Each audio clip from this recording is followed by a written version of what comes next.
Welcome back to Cosmic Wand, where the impossible always gets its own chapter.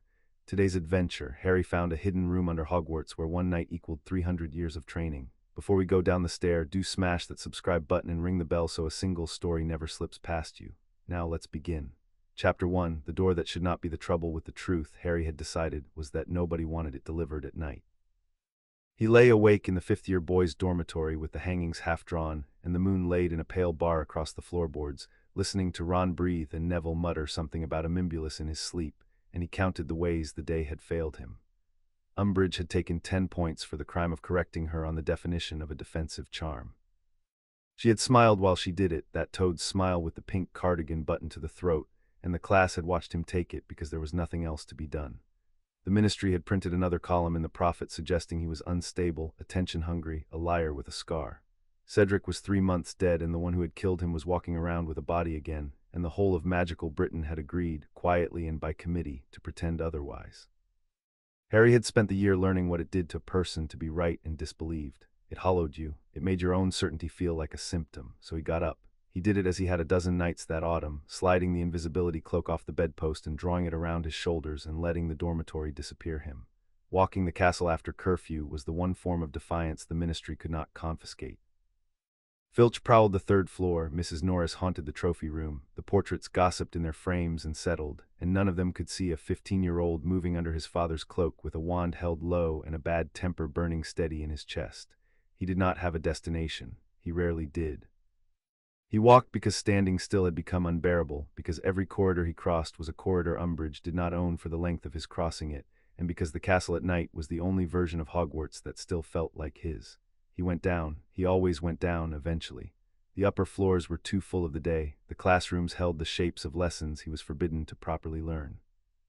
Below the entrance hall the air changed, grew cooler and older, tasted of stone and the green iron smell of the lake pressing on the far side of the walls. He passed the corridor to the Slytherin dungeons and did not take it.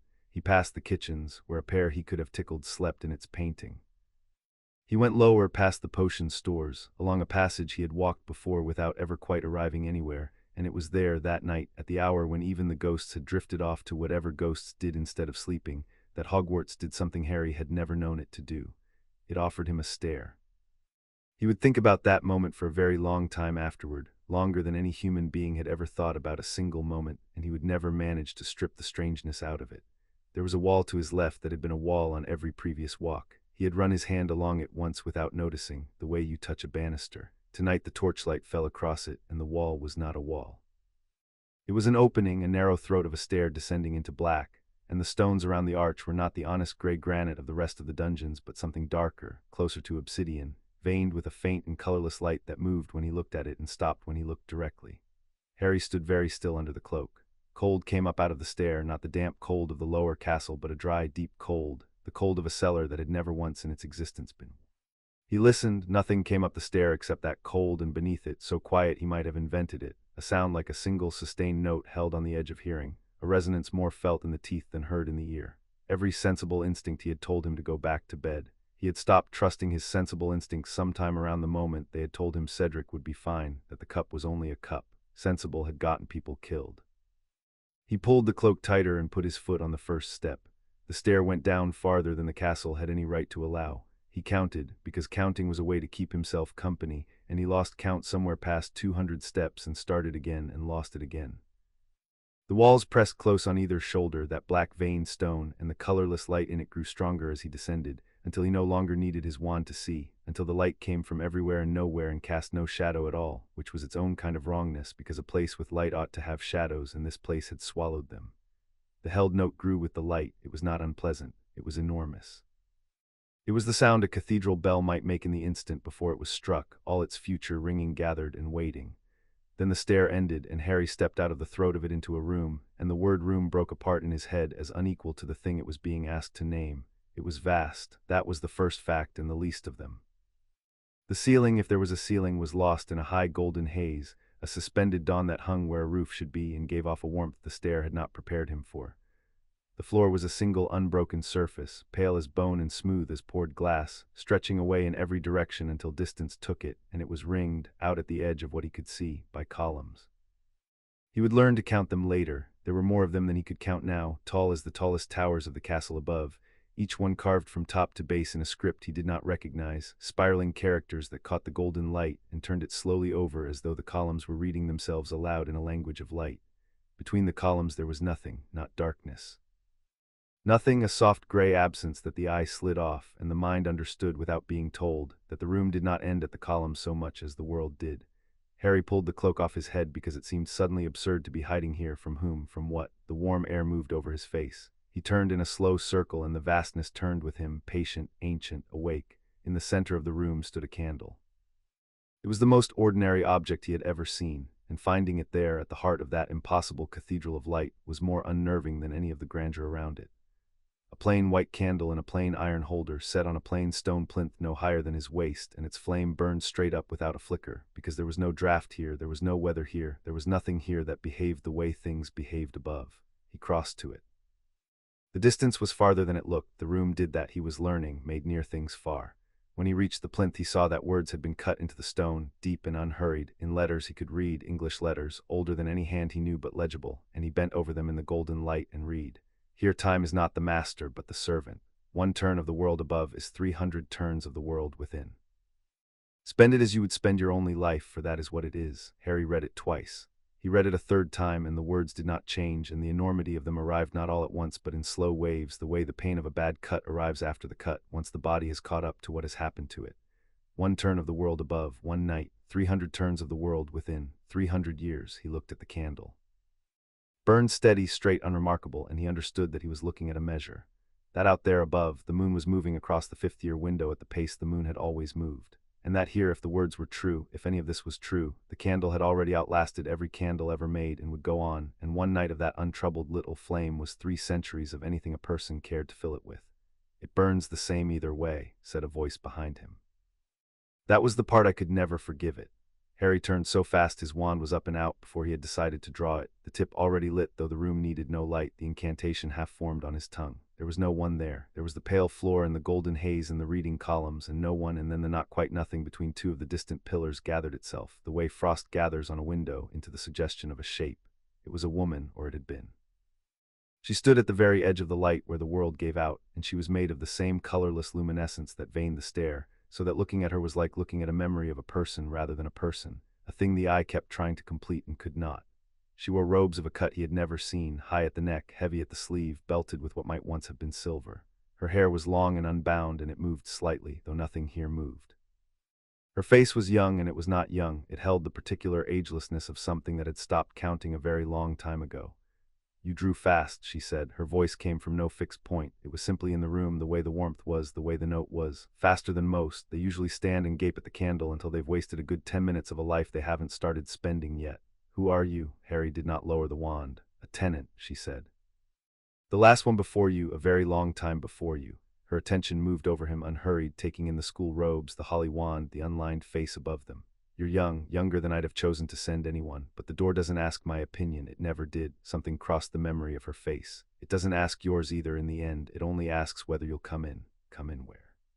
He gestured at the room with the lit wand, and the gesture felt foolish even as he made it, because he was plainly already in, standing at the center of the largest space he had ever occupied. I'm here, I'm in. You're on the threshold, she said. There's a difference, and it is the only difference that will ever matter to you again. You've come down the stair, you've read the stone, you are standing in the antechamber of the long room, and above you the night has barely turned. You can go back up those steps right now and be in your bed before the moon clears the window and forget every part of this except the way it made you feel, which you'll tell yourself was a dream, and you'll be wrong, and it won't matter because you'll never find the stair again. The wall will be a wall. That is one of the 2 things that can happen tonight. Harry's arm had begun to ache from holding the wand up. He lowered it slowly, though he did not put it away. And the other? The other, she said, is that you step past the candle, and then the door is spent. It opens for a soul once. Once and never again, not for you, not for anyone else while you live, because it is you it will have opened for. You go in and you do not come out until you come out, and while you are within, the world above will hold its single breath, and here it will be 300 years. She let that sit in the golden air.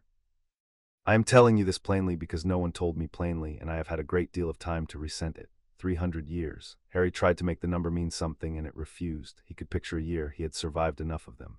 He could, with effort, picture 10, an old man's whole span of memory. 300 was not a length of time. It was a word people used to mean forever, the way they said a million to mean a lot. That's not possible, he said, and heard how weak it was, standing where he was standing. No, the woman agreed, almost kindly. It isn't, and yet. She lifted one luminous hand and turned it in the light, considering the fact of it.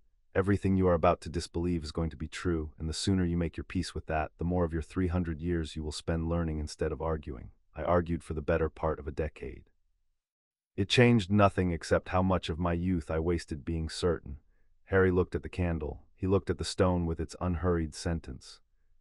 He looked at the columns reading themselves in a language he would come to know as intimately as his own name, though he did not know that yet, and he thought about the day above him, the 10 points in the toad's smile and the printed lies in Cedric 3 months in the ground, and he thought about the one thing he had wanted with a ferocity that had kept him walking these corridors at night for weeks, the thing he could not get above because they would not let him. Because Umbridge had made teaching defense a crime and the Ministry had made his own memory a scandal. He had wanted to be ready, that was all. Not powerful, not famous, not vindicated. Ready so that the next time it came, whatever it was, whoever it wore, it did not find him a boy with a borrowed cloak and a temper and a spell or two learned in secret. Ready so that no one else got a green light in a graveyard while he lay pinned to a headstone and could do nothing but watch. He asked her, if it opened for you once and you came in and you can come out when you come out, why are you still here? The luminous shape went very still, and for a moment the warm air in the room seemed to draw in around her, and the held note dropped just slightly into a lower register, a mournful one. That, she said, is the second most important question you will ever ask, and I am not going to answer it tonight, because if I answer it you will not step past the candle, and you need to step past the candle. Not for my reasons, for yours. You came down here for a reason you haven't said out loud. Say it and then decide. Harry looked at the candle's steady flame. Above him, unimaginably far, the moon slid a fraction of an inch across a dormitory floor.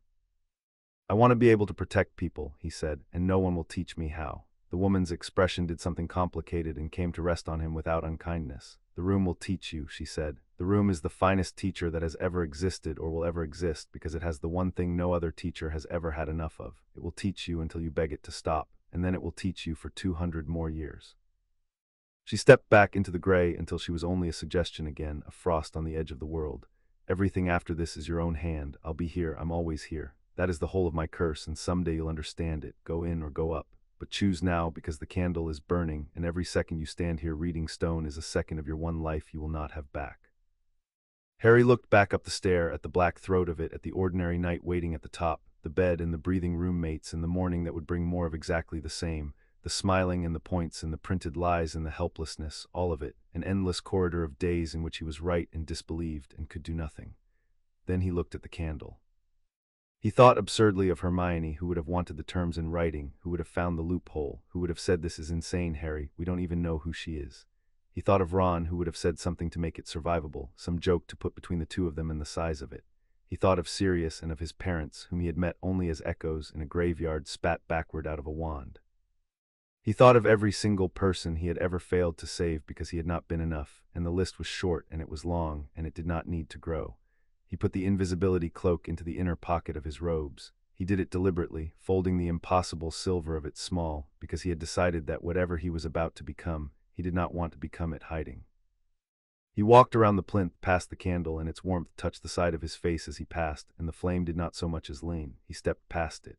The change was not violent. He had braced for something violent, some tearing, some fall. Instead, the golden haze overhead brightened by a degree, and the held note lifted, and the columns turned their light a fraction faster, and Harry understood, in a way that had nothing to do with any of his senses, that the door behind him had closed.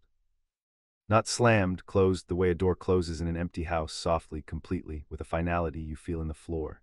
He turned and looked back at the stair. There was no stair. There was the plinth and the candle, and beyond it the pale endless floor and the gray nothing in the reading columns, and where the throat of the descent had been there was only more of the room, seamless, patient, unbroken. He had known it would be so. Being told a thing and standing inside the consequence of it were different countries, and he had just emigrated. It closed, he said to the empty air, to the woman who might or might not be listening. It closed, her voice agreed, from nowhere and everywhere. Welcome to the first day, you have a great many of them. Harry stood at the center of the long room, 15 years old, with a wand in his hand and 300 years in front of him. He waited for the fear to arrive. It came, and it was smaller than he had braced for, a cold thread running under something he had no ready word for, and when the word did come to him he nearly laughed at it, standing alone under a false and gentle dawn at the bottom of the world. The corridor of identical days had ended. Whatever else the room was, it did not smile at him, and it did not print anything about him in the morning paper. A year of being told that his certainty was a symptom, and here, at the very bottom of Hogwarts, in a place that should not exist, time itself had agreed to take him seriously. He turned his mind then to the practical, because the practical was the only rope he had, and he was already reaching for it the way a falling man reaches. He had 300 years. He needed to know what the room would give him. Food first, a body did not run on resolve. Sleep second, water. The plain furniture of staying alive, which no one ever thought about until it was the only thing worth thinking about. He said aloud, feeling foolish, "I'm hungry," which was not true, but he wanted to see. Nothing happened. The candle burned, the columns turned, he walked. He walked away from the plinth in a straight line, toward the nearest of the columns, and he counted his steps, and at 311 steps the floor beneath him changed, subtly, from pale bone to warmer ivory, and a low broad shape rose out of it without sound, the stone flowing up like water pouring in reverse, and settled into a table. On the table there was bread and water and a stone cup and nothing else, and Harry stood over it and understood the room's first lesson before it had said a word. It would give him what he needed, it would not give him what he wanted. There was a governess's economy to it, a refusal of excess, and he recognized in it the same austere honesty as the sentence on the stone. Spend it as you would spend your only life, for that is what it is. The room was not a paradise and it was not a prison, or it was both, and the difference would be made entirely of what he did with the hours it would not stop pouring out. He ate the bread. It was good, plain, the crust dark and the crumb warm, better than anything on the Gryffindor table because he had earned the appetite by walking to it. He drank the water.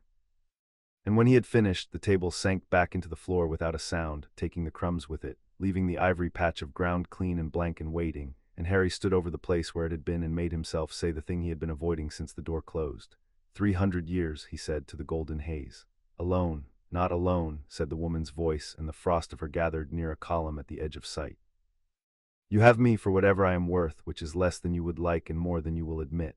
And you have yourself, which is the whole trouble, because after the first century you will find that you and yourself do not always agree, and after the second you will find that you are not always sure which of you is speaking, and after the third. She stopped. Well, we'll come to the third. You keep almost telling me things and then not telling me. Yes, she said, it's a kindness. You'll learn to hate it and then much later to be grateful for it, which is the shape of most kindnesses if you live long enough to see the far side of them.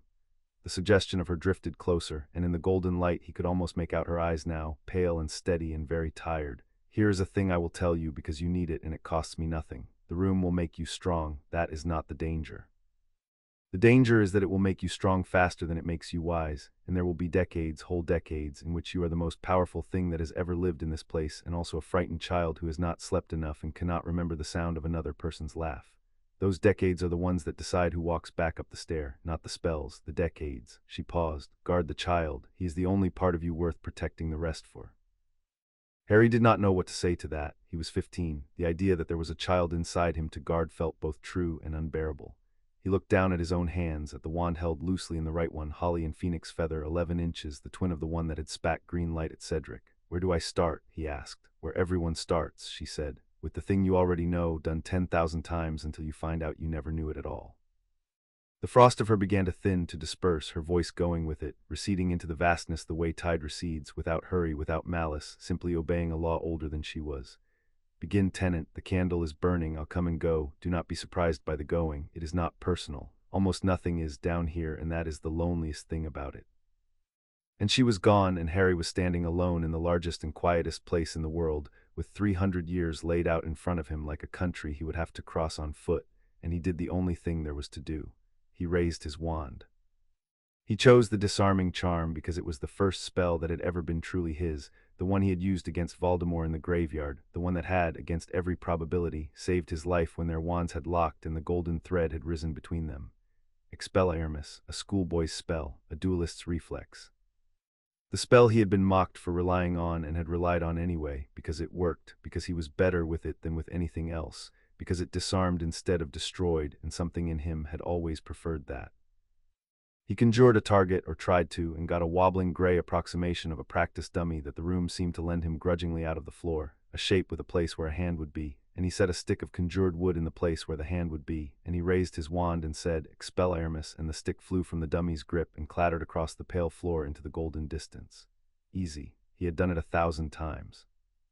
He walked and retrieved the stick and set it back and did it again, and when he had done it 50 times he understood that 50 was not a number the room respected, that 50 was a rounding error against 300 years, that he could do this until his arm fell off and it would not have registered as effort in the ledger of the place. so he stopped counting to 50. He started counting differently. He decided he would not merely disarm the dummy. He would learn what the spell was, what it actually was, underneath the word and the flick of the wrist, the part of it that had risen up in the graveyard and saved him. He would take the most familiar spell he owned and treat it as though he had never seen it, and he would not move on until he could feel in his own nerves the exact shape of the intention that made a wand leap from a hand. He raised the wand. Expel Irmis. The stick flew.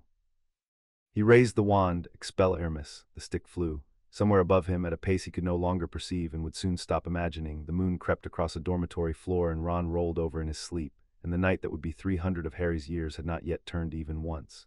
He lost the count of the disarmings as he had lost the count of the stairs, and this time he did not start again. Counting was a comfort meant for shorter things. He let it go. He fell into the motion of it, raise, speak, watch, walk, retrieve, reset, raise, and somewhere in the falling he stopped hearing the word as a word and started feeling it as a demand he was making of the world, a plain wordless insistence, that thing leaves that hand, and the more precisely he could feel the demand, the more precisely the world obeyed. The stick began to fly straighter. It began to fly faster. It began, after a stretch of time he could not have measured and would not have believed, to fly before he had finished saying the word, then before he had started, until the saying was a formality he kept out of habit and the true spell lived entirely in the wanting. He did not know how long he worked. There was no night to end the day, no bell, no meal to break the hour except the plain bread the floor gave him when his body demanded it. He worked until his arm was a distant complaint, and then until it was not even that, until the motion had gone from his shoulder down into some deeper and more patient part of him that did not tire because it was no longer trying. And when at last he lowered the wand and stood in the enormous quiet, breathing, the dummy disarmed a number of times that had no name. He felt the difference in himself, faint but real, the difference between doing a thing and owning it, and he understood that this, precisely this, multiplied by an amount he could not conceive, was what the room was. Rest, said the woman's voice gently from very far away, and he had not known she had come back. You've done a day's work. It was a good day. There are only 100,000 more. Harry sank down onto the pale floor which softened under him, the room granting him that much, and he lay on his back and looked up into the golden haze where a roof should be, and the false dawn looked back, warm and patient and endless. 100,000, he said, give or take, she said. I stopped counting mine, I recommend it. Counting is how they get you. The years, she said, they're not your enemy. But they're not your friend, and if you treat them as either, you'll break on them. Treat them the way you treat a river you have to swim. You don't hate the river, you don't love it. You put one arm in front of the other and you keep your head above the water, and you do not, under any circumstance, stop to ask how far the other bank is, because the answer will drown you. A pause. Sleep, tenant. Tomorrow's spell is the shield charm, and it's harder than it looks, and everything you think you know about it is wrong, and I am going to enjoy watching you find that out. Harry closed his eyes in the warm and ceaseless light. He thought he would not sleep. He thought the size of the place and the size of the number would keep him staring at the golden non-roof until he lost his mind. But the room, which gave a man what he needed and not what he wanted, had apparently decided he needed sleep, and it came for him the way the tide had taken the woman, without hurry, without malice, a law older than he was, and the last thing he was aware of before it closed over his head was the candle at the center of the world, burning straight and small and steady, spending his only life one motionless flame at a time. Far above, the moon reached the edge of the dormitory floor and slipped off it into the dark, and the first hour of the first night was not yet done. When he woke, he did not know he had woken into the second day of a stay that would outlast empires. He knew only that he was rested, that the light was the same, that the candle burned, and that his arm remembered a spell in a way it never had before, down in the tendon, down where habits live. He got up. He ate the bread the floor gave him. He drank the water, and he raised his wand, and he did not say pratigo, because the woman had told him everything he knew about it was wrong, and he had decided that the first thing he would do with his 300 years was find out how much of what he knew was wrong, and unlearn it, one certainty at a time, until what was left was true. Show me, he said to the room, to the woman, to the golden haze, to himself. And the room, which had been waiting longer than there had been people to wait for, began, without hurry, to teach. He would remember the early weeks kindly. Later, from the far side of the centuries, the way an old man remembers being small. Everything was still enormous, and nothing had yet gone wrong.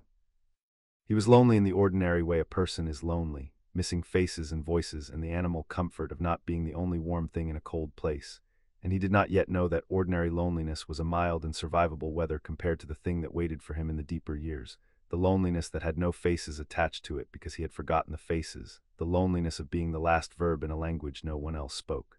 But that was later. In the early weeks he was simply a boy learning fast in a strange school with a strict and invisible mistress, and if he cried sometimes, at the end of a day, lying on the floor that softened to take his weight, He cried the way anyone would, and it passed, and in the morning there was bread, and there was the wand, and there was the next wrong thing he knew waiting to be made right. The shield charm was wrong. She had told him, and she was right. He had always thought of it as a wall, a flat pane of force thrown up between himself and a threat, and he had cast it that way for years, and it had held or not held depending on how frightened he was, which was no way to build a defense. The room taught him otherwise, not in words, because the room did not use words, but in the plain, unarguable feedback of consequence. When he cast the shield as a wall and set the dummy to throwing conjured stones at him, the stones cracked the wall and the wall shattered and the stones struck him, not hard. The room did not permit real injury in those first days, but hard enough to teach. When he answered that by making the wall thicker, stronger, more, the shield grew heavy and brittle and shattered worse. He sat with the failure. He had a great deal of time to sit with failures, and he was learning that sitting with them, turning them over, refusing to look away from the exact manner of their breaking, was itself a kind of practice. He watched the stones hit the shattering wall 100 times, and he thought about walls, real ones, the walls of the castle above him, the walls that had stood 1,000 years, and he thought about why they stood. They stood because they were not flat. An arch stood because it turned force aside, sent it down and out and into the ground, gave the weight somewhere to go instead of standing rigid and taking it. A flat wall took the blow, an arch answered it. A shield isn't a wall, he said aloud to the empty golden air, to the woman if she was listening, working the logic out in the open as he would learn to do, thinking with his mouth because there was no one to think with but himself. It's an arch, it's a slope, you don't stop the stone. You give the stone somewhere to go that isn't you, you make hitting you the least convenient thing it could do. Go on, said the woman's voice nearer now from the edge of the light. So I've been casting it wrong my whole life, I've been building a wall and bracing for the hit. But if I curve it, if I set it at an angle to whatever's coming, the force slides off, and I don't have to be stronger than the spell, I just have to be smarter than it, I just have to give it a worse option. He was on his feet now, wand up, working it as he talked, and it costs less. A wall costs everything all at once in the instant of the impact. A slope costs almost nothing because I'm not fighting the force, I'm redirecting it, I'm letting it spend itself going where I've told it to go. Then stop telling me, she said, and tell the stone. He raised his wand, and he did not throw up a wall.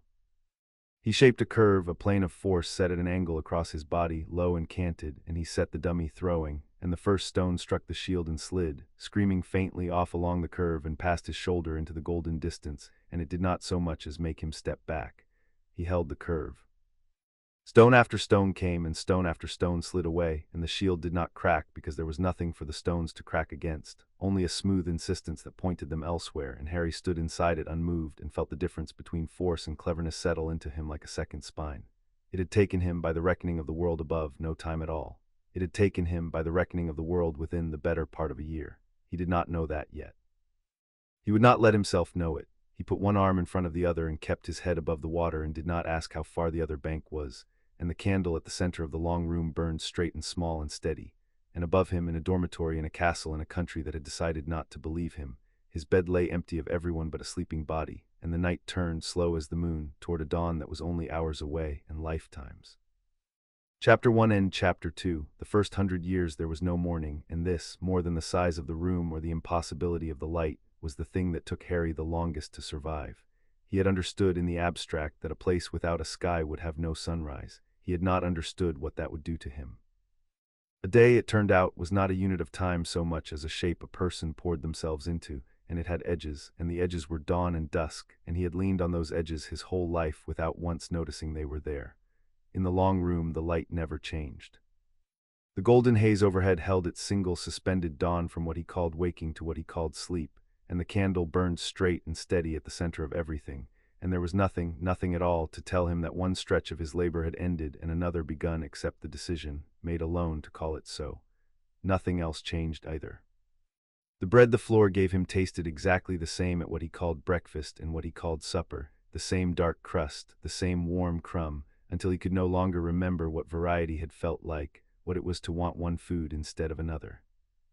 His own footsteps made the only sound in all that vastness besides the room's held note, and he learned the exact rhythm of them, the exact weight of his own body crossing an acre of pale floor, until the sound of himself walking became a kind of company and a kind of accusation at once.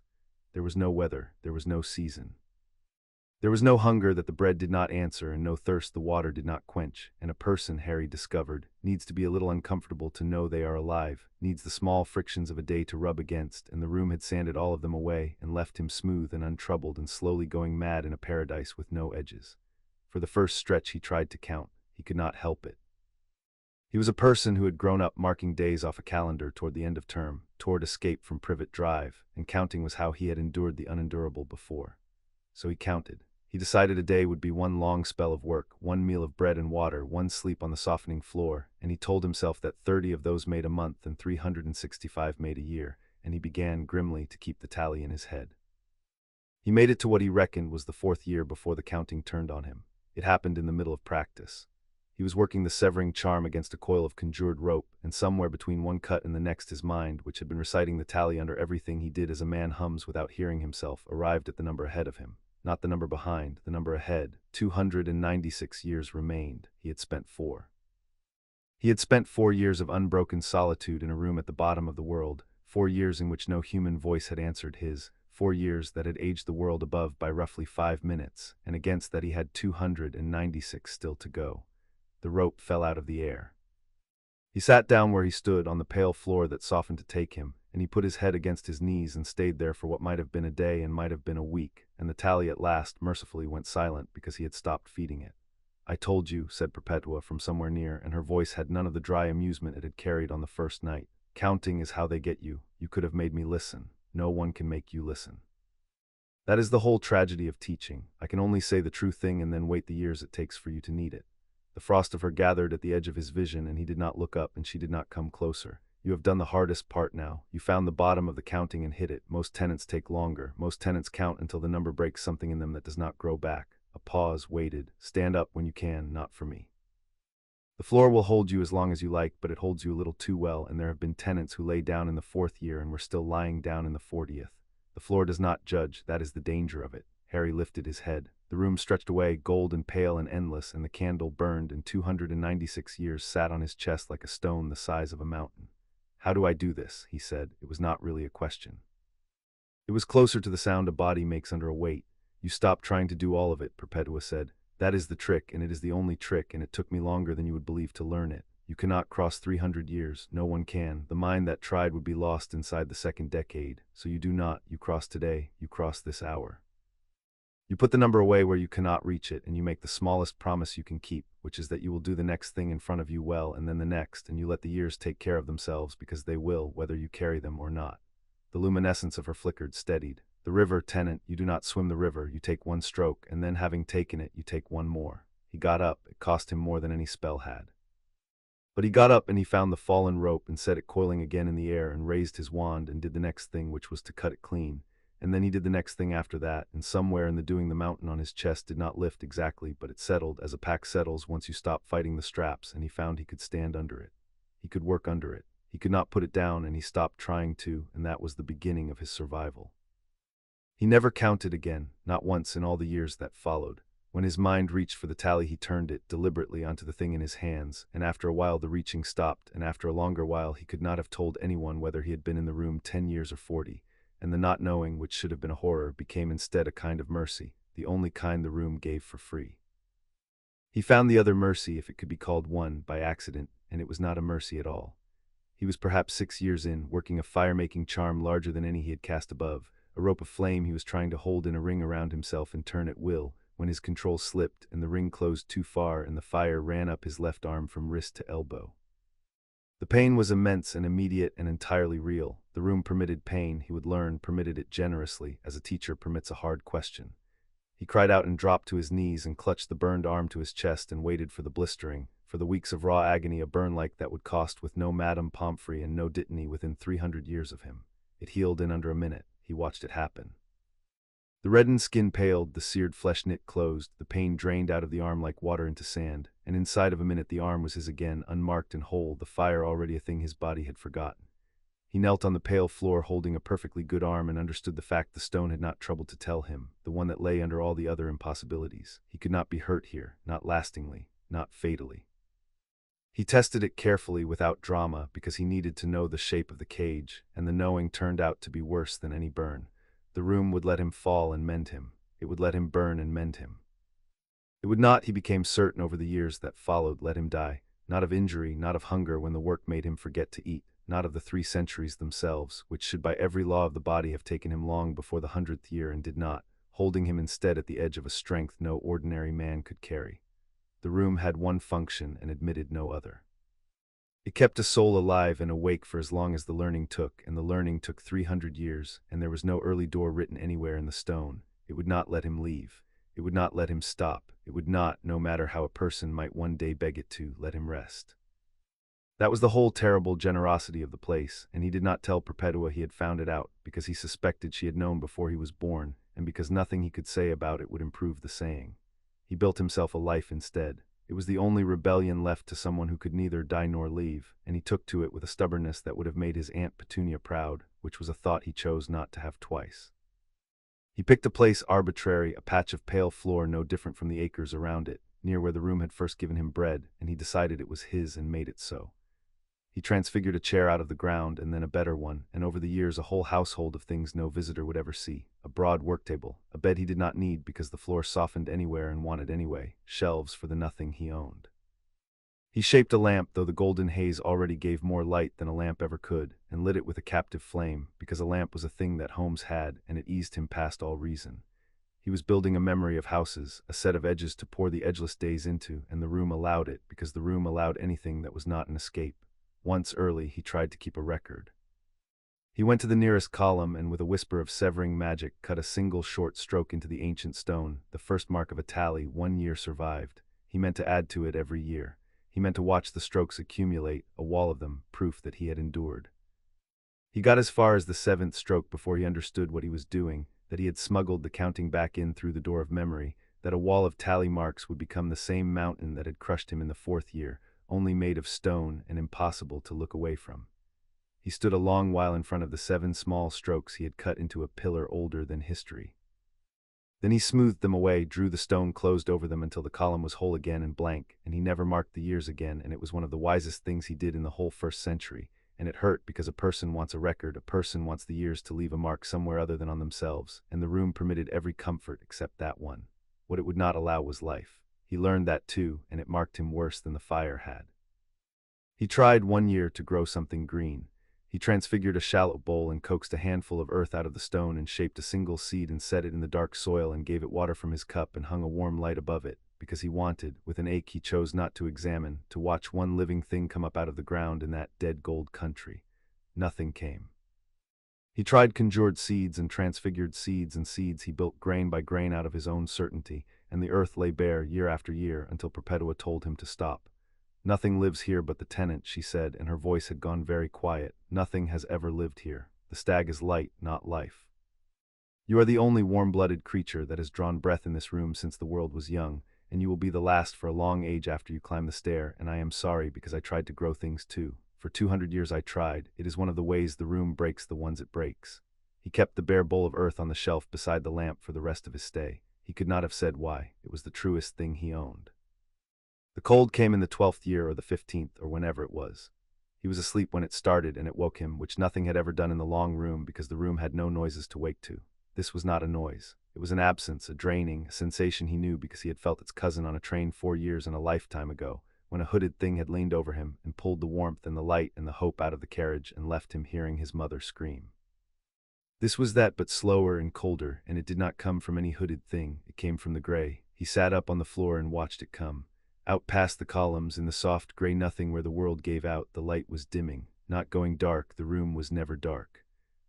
But the gold was thinning at the edges, graying, and the cold rolled in off it across the pale floor toward the candle at the center, and where it passed the warmth went out of the air, and something went out of Harry too, and into the emptied place came the old familiar litany, the voice that had lived under his ribs since he was 1 year old and had never entirely left. "No one is coming. No one knows where you are. No one in 300 years is coming." The first time he did not beat it. That was the truth he never told anyone. The first time the cold came he did not have the stag, did not know he needed one, and he sat in the graying room and let the litany run and let the cold hollow him, and he lay down on the floor that held him too well, and he did not get up for a long time, days perhaps, or a season, curled small at the bottom of the world while the cold came and went and came again, and each time took a little more. It was Perpetua who broke it, Perpetua who came flickering out of the gray and would not leave, who talked at him for what might have been a month, telling him nothing important, telling him the same 3 stories over and over in her ageless, tired voice, not because the stories mattered, but because a voice mattered, because the sound of another soul insisting on his attention was a rope thrown to a drowning man, and he took hold of it slowly and pulled himself up out of the cold and swore, lying there, that he would never be that defenseless against it again. So he learned the thing that saved him. He did the only thing he knew. He thought about the warmest thing he owned, which was not a memory of comfort, because he had few of those, but a memory of belonging, the first he had ever been given. A stone chamber and a scarlet train and a red-haired family who had waved him toward a barrier and told him platform 9 3/4 as though it were the most ordinary thing in the world, and a boy his own age with a smudge on his nose who had asked, "Can I sit here? Everywhere else is full." Ron, the word for what that had been. He held it and he raised his wand into the advancing cold, and he said the incantation he had learned in a locked classroom from a tired, kind teacher who had believed him when no one else would. Expecto Patronum, mist. A thin silver mist that guttered out of the wand and hung in the cold and did nothing, and the cold rolled over it, and the litany went on, "No one is coming," and Harry gritted his teeth and reached deeper, past the train and the family, to a night on the edge of a black lake with 100 Dementors pouring down on a man he had thought was his godfather's murderer and had turned out to be his godfather's friend, and to the shape that had crossed the water then, blazing, enormous, driving the darkness back. And he had thought at the time that his father had come, and it had been himself, it had been him all along, and he put every particle of that into the wand and shouted it into the graying room. Expecto Patronum. The stag came out of the wand like sunrise breaking a siege. It was vast and it was silver, and it was made of a light that owed nothing to the room's cold gold, a light with warmth in it, a light Harry recognized in his own chest before he recognized it in the air, and it lowered its great antlered head and it charged the cold. It ran the length of the pale floor toward the graying columns, and where it passed the gold came back, welling up behind its hooves, and it reached the edge of the world and wheeled and ran the circuit of the room, and the cold broke against it and drew back into the gray and was gone, and the warmth came flooding home across the floor. And Harry sat on the ground with tears running down his face and laughed, a raw cracked sound that no one heard because there was no one except the stag, which came trotting back across the reclaimed gold and stood over him, huge and gentle and blazing, and lowered its head until its silver muzzle was a handspin from his own. "Hello," Harry said to it. "Hello, thank you, hello." It regarded him with eyes made of the same light as the rest of it, and it did not speak because it was a patroness and not a friend, but it stayed, and it was warm, and that night, for the first time since the door had closed, Harry was not entirely alone in the long room. He learned the cold as he learned everything, by refusing to look away from it. It came, he worked out over the years that followed, not on any schedule of the rooms but on a schedule of his own, though he was slow to admit it. It came when he let the silence get too far into him. It came after a stretch of work so long and so joyless that he had stopped talking to himself, stopped naming the spells aloud, gone quiet inside and out, and it fed on exactly that quiet, and the more of him it hollowed the easier the next hollowing became. The room, he decided, was not cruel, the cold was not scent. The cold was simply what solitude was, made visible, given a temperature and a direction, and the room, which showed a man the truth of his own life whether he wanted it or not, showed him this. That a person left alone long enough begins to go out like a candle in a still room, not blown, just starved, and that the only defense against it is to keep, by main force, some ember of belonging burning where the cold cannot reach. So he kept the stag. He learned to summon it not only against the cold but before it at the first thinning of the gold, and then not only before it but for company in the ordinary hours, letting it graze the pale floor beside him while he worked, a great silver animal browsing on nothing, and he talked to it, and it was not mad to talk to it, he decided, or if it was the sanest madness available, because the alternative was the quiet, and the quiet was the cold, and the cold was the end. He named the spells aloud to the stag. He explained his reasoning to the stag. When he solved a problem, he told the stag first, and the stag listened with its silver ears turning, and if it never answered, well, Ron had never been much for the theory either, and Harry had loved talking at him all the same. He worked, under the mountain of the years, with the stag at his shoulder. He worked and he grew. The wand work went first from competent to fluent to something he had no word for. He had come into the room able to cast the spells a fifth year new, more or less, some better than his classmates and some worse. And within what he guessed was the first 2 decades, he had cast each of them so many times that the casting had left his mind entirely and moved down into his body, into the tendon and the nerve, as a musician stops thinking about the fingering and starts thinking only about the music. He could sever, mend, summon, banish, shield, disarm, stun, bind, conjure, and transfigure without any part of him attending to the mechanism of it, and once the mechanism was invisible he could look, for the first time, at what lay underneath the mechanism, and what lay underneath was the question that would occupy him for the next 2 centuries. Why the wand at all? He put it to himself plainly, walking the circuit of the room, one waking with the stag pacing beside him, thinking with his mouth because there was no one else to think with. A first year cannot do anything without a wand, he said, so the wand does something. But a house elf can move a person across a continent with a snap of its fingers, and no wand at all. and a baby can blow out a window when it is frightened, and I turned my aunt into a balloon once when I was 10, and I certainly was not holding a wand. So the wand is not the source. The magic is in me. The wand is. He stopped looking for it. The wand is a lens. It is a way of aiming. It takes the thing that is already in me, the will, the intent, whatever it is, and it focuses it down to a point and holds it steady while I do something precise with it. Like a magnifying glass in the sun. The sun is already there. The glass gathers it to a point that can burn. Careful, said Perpetua, drifting near, as she did now more often, drawn, he thought, by the talking or by the stag, which she watched with an expression the light would not let him read. That is true, and it is the most dangerous true thing in this room, and it has undone more tenants than the cold ever did. Why dangerous? Because the next thought after that one is always the same, and it is always, then I do not need the glass. And the tenant sets the wand down and tries to burn with the naked sun, and either nothing happens, and he decides magic is a lie, or something happens, and he cannot control it, and he learns, too late, that a lens is not only for gathering. It is for aiming. A power you cannot aim is not a power, it is a weather. The frost of her turned toward the grazing stag. You want to work without a wand, I can see it in you. Every tenant does, sooner or later, because the wand starts to feel like a training wheel and the pride wants it gone. Do it if you must. But do it slowly and do it small, and never, ever mistake the size of what you can do for the fineness of what you can aim, because in the years to come the difference between those two things is going to be the difference between the one who walks up the stair and the thing that gets left down here with me. Harry looked at her, at the tired, ageless suggestion of her at the edge of the gold. That is the most you have ever said to me at once. Yes, she said, I am frightened for you. It makes me talkative. Enjoy it. It will not last, and she was gone, receding as she always did, tied off ashore, and Harry stood with the stag and turned her warning over, because he had learned already that when Perpetua spent her words, she spent them on things that mattered. He did it slowly. He did it small.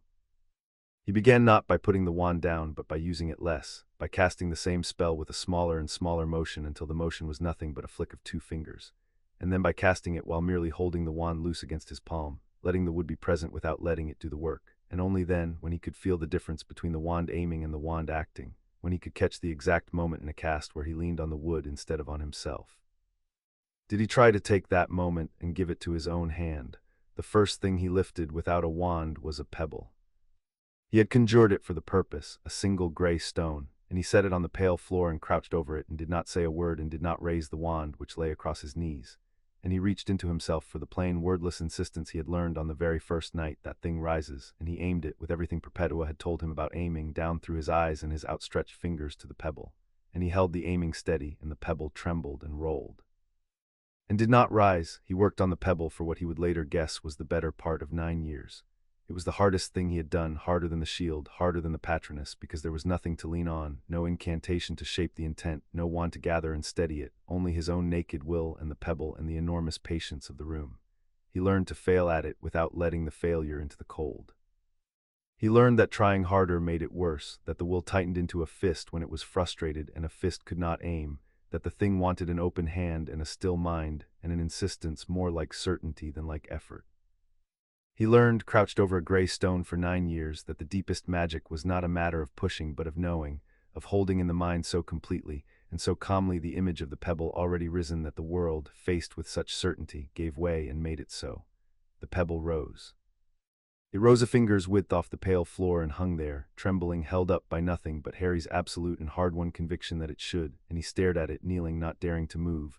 And the stag came and put its great silver head down beside his and looked at the floating pebble too, and Harry laughed the cracked laugh again, and the pebble, jostled by the laugh that broke his concentration, dropped. But it had risen. He had lifted a stone with nothing but his mind, and no wizard he had ever met or read of could do that, not Dumbledore, not Voldemort, not any of them, and he had done it in a room where such a feat cost only 9 years he could not have spent on anything better. After the pebble, the rest came as a stuck cork comes, all at once and then freely, not easily, never easily. But once he knew in his hands that the wand was a lens and not a source, once his body had felt magic move through it unfocused and had learned to focus it itself, the wandless casting spread from the pebble to everything, spell by spell, year by year, each one its own siege and each one shorter than the last, until he could summon, banish, shield, and stun with an open hand. Then he set himself a harder discipline, because power without precision was the weather Perpetua feared, and he would not be a weather. He conjured 100 pebbles and taught himself to lift all 100 at once and hold each at a different height, a slow, suspended constellation of gray stones hanging motionless in the golden air, and to move any one of them a hair's breadth without disturbing the other 99, until his will had learned to do with 100 things what most wizards could barely do with one, and the wand, when he took it up again, felt less like a crutch removed and more like a fine instrument taken up for the work that needed its precision. He did not abandon it. Perpetua's warning had gone in deep. The wand aimed better than the hand ever would, and there would be, he suspected, a day when aiming was everything, and he did not intend to meet that day having thrown his best lens away out of pride. The silence he could put no wand to at all, and it was the silence that nearly took him in the years around the first century's turn. He had beaten the cold more or less, the stag saw to the cold. But the stag could not talk back, and there is a difference, he was learning, between being kept warm and being answered, and no patroness in the world can answer. He talked to the stag, and the stag listened, and the not answering, which had been a comfort in the early decades, began to curdle. He caught himself once having an entire conversation aloud in which he supplied both halves, his own and Ron's, doing Ron's voice, laughing at Ron's jokes he was writing for a friend 40 years and one turn of the moon away, and he stopped in the middle of it, standing in the enormous gold with his own borrowed laughter dying in the air, and the sound of it, the sound of a person alone performing friendship for an audience of one silver animal, reached him somewhere the cold never had. Because the cold announced itself. The cold came from the gray, and you could see it and stand against it. This came from inside, and it wore his own voice, and it felt like company right up until the moment you noticed it was you. That is the second wall, Perpetua said when he told her, when she next flickered into being at the edge of the gold and found him sitting quiet with the stag, not casting, not working, just sitting, which she had warned him about. The cold is the first. You have beaten the cold, I watched you do it, and you did it faster than anyone I have known, and the stag is the finest tether I have ever seen a tenant build. But the cold only wants to put you out. The second wall wants something worse. It wants to convince you that the difference between real and imagined has stopped mattering, because down here, for a while, it almost has. You can conjure a Ron, did you know that? You have the transfiguration for it now, near enough. You could build a thing that looks like your friend and give it a voice and 100 years of memories, and it would talk back, and it would be warm, and it would never leave, and it would not be him. And knowing that it was not him would rot you from the center out slowly over the decades until you were the thing that got left down here. Her voice dropped. I know, I built one. I will tell you about it someday when you are strong enough to hear it and not do it yourself. Not today. Harry looked at the stag which grazed the imaginary grass of the pale floor, silver and patient and honest, at least, honest in that it never once pretended to be anything but what it was, a spell, a light, a tether, not a friend. How do I not? He said. You keep telling me the walls, you never tell me how to get over them. Because there is no spell for it, Perpetua said. That is the thing you most need to understand and will most resist, because you are a boy who has learned that every problem has a technique, and this one does not. You get over the second wall the way you get over grief, which is that you do not get over it, you carry it and you keep it honest. You let the stag be a stag, you let the silence be silence. You do not fill the silence with a counterfeit of the thing you have lost, because the counterfeit is what kills you, and the honest empty silence, terrible as it is what keeps you alive to walk back up the stair to the real thing. The frost of her steadied, and for a moment he could almost see her eyes, and they were not looking at him but at the stag, and there was something in them older and sadder than any warning. Hold on to the fact that they are real, your friends, up there, no matter how far away. They are real, and they are waiting even if they do not know they are waiting, and the whole of your task down here, under the spells, under the mastery, is to remain the kind of person they would recognize when he comes back.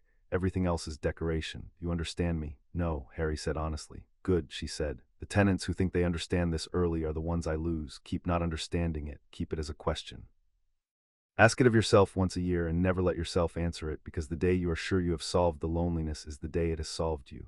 She began to thin. You are doing well, tenant, better than well. It costs me something to watch, and I do not yet know if the cost is envy or hope. Go and work. Work is the honest use of the hours, just do not hide in it. He worked, and he tried not to hide in it, which was the most anyone could do. He turned the last decades of the first century to the nonverbal, because it was the natural companion of the wandless, and because it followed the same law he had already learned twice over. That every crutch the schoolroom gave you was a crutch, and that under the crutch was the true thing, and that the true thing was always some form of pure aimed intent that the beginner needed help to reach, and the master reached alone. The incantation he had understood since the first night was a way of shaping the intent, of pouring the wanting into a mold so it came out the right shape. Expel Hermes was a mold, Pratigo was a mold. The words did not do the magic, they organized the magician. And a mold, once you knew the shape it made, was a thing you could learn to make without pouring, could hold in the mind directly the finished shape of the intent, and give it to the wand or the hand without ever saying the word that would have shaped it for you. He practiced it as he had practiced the pebble, patiently and honestly.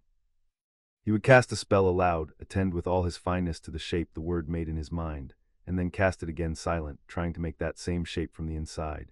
and at first the silent shape was clumsy and half-formed, and the spell came out weak or crooked or not at all. And he learned the shape of each spell from the inside, the way you learn a face in the dark, by touch, by repetition, by the slow accumulation of 1,000 corrections, and one spell at a time the words fell away. Until he stood in the golden room and disarmed and shielded and conjured and severed in total silence, the stag at his shoulder, and the only sound in all that vastness was the whisper of magic itself, which has a sound he had discovered, a faint sustained resonance not unlike the note the room had hummed on the first night, and he understood at last that the note the room made was the note of magic being spent, and that the room, always, forever, was full of it, was made of it. It was one endless act of the very thing he was learning to do. He tested what he had once, near the century's end, the only way the room allowed. He shaped an opponent out of the floor, a featureless gray figure with a splinter of stone for a wand, and set it to come at him, and himself to answer in silence, both hands empty at his sides, the holly wand laid on the ground where he could not reach it. The gray figure threw a stunning bolt, and he turned it off a canted shield he raised with a thought. It threw 3 more, and he let them slide past him into the gold. It closed the distance, and he lifted it off its feet with the plain wordless insistence he had learned crouched over a pebble. 100 pounds of conjured stone hung kicking on nothing but his certainty that it should hang, and he held it there a moment and set it down and unmade it. He stood alone in the enormous quiet with both hands empty, and understood that a person who could do that had already left the world he came from a long way behind. Leaving it behind was not the same as being fit to return to it. The difference was the thing he still had 200 years to learn. In the quiet stretches, when the work was done and the stag grazed the imaginary grass and the cold kept its distance, he began to read the room, not the way a book is read. He could not read it, not yet. But the columns that ringed the world were carved top to base in that spiraling script, and he had looked at it every waking for 100 years without once trying to understand it. Now he walked to the nearest column and set his hand on the cool stone and traced the characters with his fingers, and he found them cut deep and clean and deliberate by a hand that had known exactly what it meant, and he found that the same shapes recurred, which made it a language and not an ornament, which made it certain that someone had stood where he stood once with a chisel or a wand or a will, and written something down the height of a pillar taller than the astronomy tower, and meant to be read. "Who made this?" he said to Perpetua, tracing a character shaped something like a coiled river. He had asked before, he asked now as a person who meant to find out. "Someone older than me," she said, "and I am older than the school over your head, which you have not worked out yet, though you will. I did not build the long room. I found it, as you found it, at the bottom of a stair that should not have been there in an age you would have no name for. The script was cut before my grandmother's grandmother drew breath. I spent 100 years learning to read it, and I will not tell you what it says, because you would spend the reading of it far faster than the finding, and the finding is the better teacher. You always say that, because it is always true, and you always hate it, and one day you will thank me." Her light dimmed and steadied. "There is a word for the maker. It is on the plinth, cut under the sentence you have read 1,000 times in the older hand, and you have never seen it because the newer words were enough for you. Look one day, learn the tongue first, earn the name."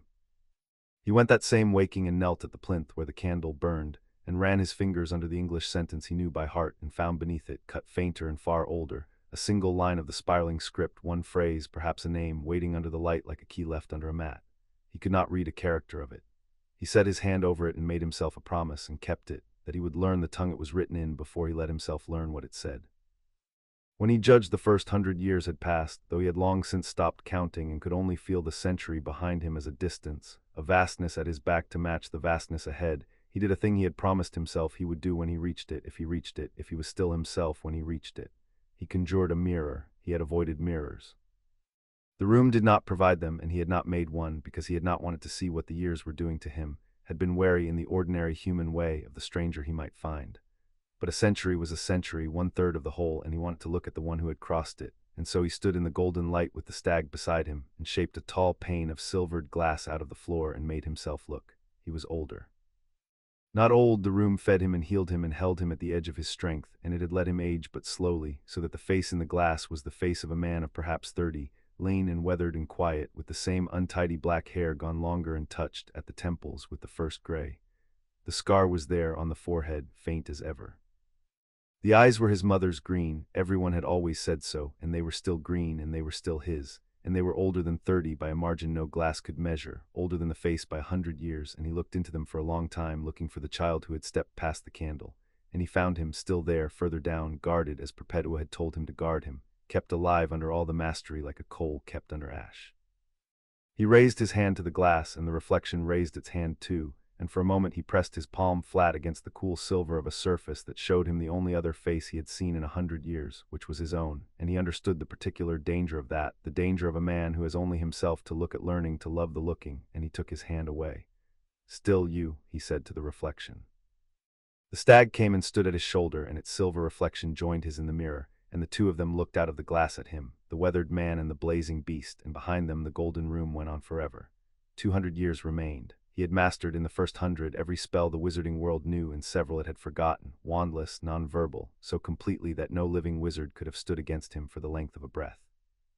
He was already past any measure his old life had contained, and he understood, looking at the reflection with the coal of the child still burning under the ash, that the first 100 years had been the easy ones. The first 100 years had been the spells. What waited in the 200 still ahead was not spells. It was the lost arts and the mind, and the slow proof of whether a person could be given everything and remain a person, and the answer to Perpetua's question, the one she would not let him answer, the one he was to ask himself once a year and never solve. He let the mirror sink back into the floor. He turned to the golden distance, where 2 centuries waited like an ocean seen from a beach.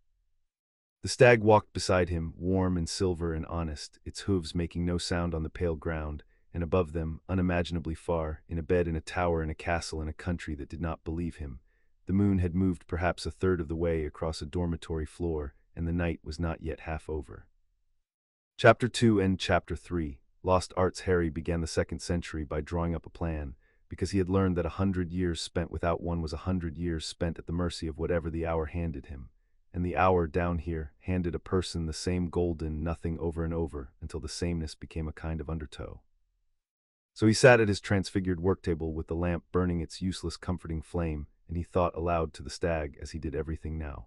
The first 100 years were the wand, he said. Everything a wand can do done past the wand, done past the word, that is finished. If I spent the next 200 doing more of it, I would only get faster at things I am already faster at than anyone alive, and that is not what I came down here for. I came down here to be able to protect people, and spellwork is only the smallest part of that. The stag lifted its head, silver ears turning. So what is left? What did they never teach us at Hogwarts, and why not? He answered his own question because there was no one else to answer it. They had not taught the mind arts because the mind arts were dangerous and the ministry classed half of them as dark. They had not taught real healing because healing was a discipline of its own and a school had only so many hours. They had not taught warding or the old roomcraft or the true shape of transfiguration, the kind that changed what a thing was and not only what it looked like. They had not taught any of the arts that took decades to master, because no student had decades, no student had ever had decades until him. That is the whole of it, he said, and he heard the plan settle into place as he said it, as a key settles into a lock it was cut for. I have the one thing no one who ever tried these arts had enough of, so I do the arts no one has time for. I do the ones that take a lifetime, and I do the ones that take 10 lifetimes, and I start with the one that frightens me most, because the thing you flinch from is usually the thing you most need and least want to look at. What he flinched from most was his own mind, and so he began with occlumency. He knew the word. Snape had thrown it at him across a cold office in what felt like another man's memory, thrown it with contempt and no instruction worth the name. Clear your mind, Potter, as though a mind were a table you could sweep with your arm. Harry had failed at it above because no one had told him what it actually was, and he set out now, with 100 years of patience and no one to sneer at him, to find out what it actually was. He found out by going in. He sat cross-legged on the pale floor, and he closed his eyes, and he did the thing the room had taught him to do with everything, which was to stop assuming he knew what he was looking at and simply look. He looked at his own mind. And what he found was not a table and not a fortress and not any of the tidy metaphors the books used. What he found was a country, vast, unmapped, badly lit, with whole regions he had not visited in years and did not want to, and roads worn deep by the traffic of the same few miseries walking the same few routes, Privet Drive and the cupboard under the stairs, the graveyard and the green light, his mother's voice at the edge of a Dementor's cold. He walked those roads for what he guessed was a decade before he did a single thing to change them, because Perpetua, when he asked her, gave him the only instruction that turned out to matter. You cannot defend a country you have not walked, she said. The wizard who tries to wall off his mind without first knowing what is in it builds his walls in the wrong places and leaves the true doors open and calls himself safe and is not. Walk it first, all of it. Especially the parts you have been not looking at, because those are the parts an enemy will come in through, since you have kindly stopped guarding them yourself. Her light hung steady at the edge of the gold. This is the art that will save your life someday, Tenant, against exactly the sort of enemy who lives in other people's minds. Learn it properly or do not learn it at all. He learned it properly. He walked the whole country of himself, every road, every shuttered house, and it was the hardest thing he had done, harder than the pebble, harder than the cold, because a burn healed in a minute, and the things he found walking his own mind had been healing wrong for 15 years and had to be broken again to be set. He went back into the cupboard under the stairs and stayed there until it stopped being a wound and became only a room a small person had once been shut in. He went back to the graveyard and stood in it until he could look at the green light without the green light looking back. He did not erase any of it. That was the temptation, and it was enormous, and it came for him in the worst of the walking, because he could. That was the thing no book had warned him of, and Perpetua had once, in a single sentence he had not understood until he stood inside the meaning of it. He had the transfiguration now, and the fineness of will, to change not only stone and rope and light but the country of his own mind, to walk into the memory of the cupboard and simply take it out, unmake the road, fill in the low dark place where a small person had learned that he was nothing and was not wanted, and leave smooth green ground where the wound had been. He stood at the edge of doing it, one bad year, deep in the 2nd century, with the loneliness pressing on him and the memory of Petunia's voice through the cupboard door playing on its worn old loop, and he understood that he could reach in and end it, not endure it, not heal it, end it, cut it out of himself the way a surgeon cuts, and never feel it again. He almost did. He got so far as to shape the intent, the plain wordless insistence turned inward for the first time. This goes. The stag came and stood between him and the memory. It should not have been able to. It was a patroness, a spell, a light he had made. It had no will of its own and no business intervening in the private country of his mind. But he had built it over a century, out of the warmest thing he owned, out of belonging, out of the memory of a red-haired family and a boy who had asked, "Can I sit here?" And when he turned the unmaking on his own, past the stag walked into the path of it and lowered its antlered head and would not move. And Harry, kneeling in the dark of his own mind, understood what it was telling him, because he had made it, and it could only tell him what he already knew. If he cut out the cupboard, he cut out the child who had survived the cupboard. If he cut out the graveyard, he cut out the one who had crawled to Cedric's body and refused to leave it. Every wound was a road, and every road went 2 ways, and the same road that carried the misery in carried the person out, the person he was, the person Perpetua had told him to guard, and a man who cut the roads to stop the misery would arrive at the far end of 300 years perfectly defended and perfectly empty, safe as a swept table, and no one who had ever loved him would find anyone home behind his eyes. "That," said Perpetua, and her voice was very low, and it came from very close, closer than she ever came, "is the 3rd wall, and you have just done the only thing that gets a tenant over it, which is to stand at the top of it and look down and climb back." Harry let the intent go. He knelt in his own mind with the stag between him and the cupboard, and he did not unmake the memory. He did the other thing, the harder thing, the thing that was a clemency and not butchery. He built a door. He left the cupboard exactly as it was, every splinter of it, and around the memory he raised a wall, and in the wall he set a door, and he took the key, and he understood at last what the art actually was. It was not the emptying of the mind, it was the owning of it. It was the difference between a country with no borders, which anyone could walk into, and a country with a gate and a gatekeeper, where the king decided who came in and what they were allowed to see, and kept every road, even the terrible ones, because the roads were the kingdom. And a king who paved over his own history to keep out invaders had surrendered more thoroughly than any invasion could have managed. When he opened his eyes, the golden room was the same, and he was not. He had a mind now that was a place with a gate, and behind the gate the whole country of him, wounds and all, walked its roads unafraid, because nothing could come in that he did not admit, and nothing could be taken that he did not give. "Now legilimency," Perpetua said, and there was something careful in the saying. "The other half of the art, to go into a mind that is not your own. And you have a problem tenant, which is that there are no other minds down here. Only mine, and I am barely a mind any more, and yours, which you have just finished walking. So," she paused, "I will let you into mine, once, for an hour. It is the only lesson of its kind I can give you, and it will cost me, and you will see things I have kept for longer than your country has had a name, and when it is done you will not ask me for more, because you will understand why I stopped being able to leave." He had not asked, he would not have dared. But she offered, and he understood that the offering was itself the lesson, that she was giving him the one thing she had left to give, and he knelt in front of the frost of her, and he did the thing she taught him, which was not to break in, never to break in, but to be invited, to step across the threshold of another soul the way you step into a house you have been asked into, quietly, with your shoes in your hand. He went into Perpetua, and he learned who she had been. He would not afterward tell anyone what he saw, because there was no one to tell, and because it was hers. But he saw enough to know her, at last, the woman who had haunted his solitude for 2 centuries and given it shape.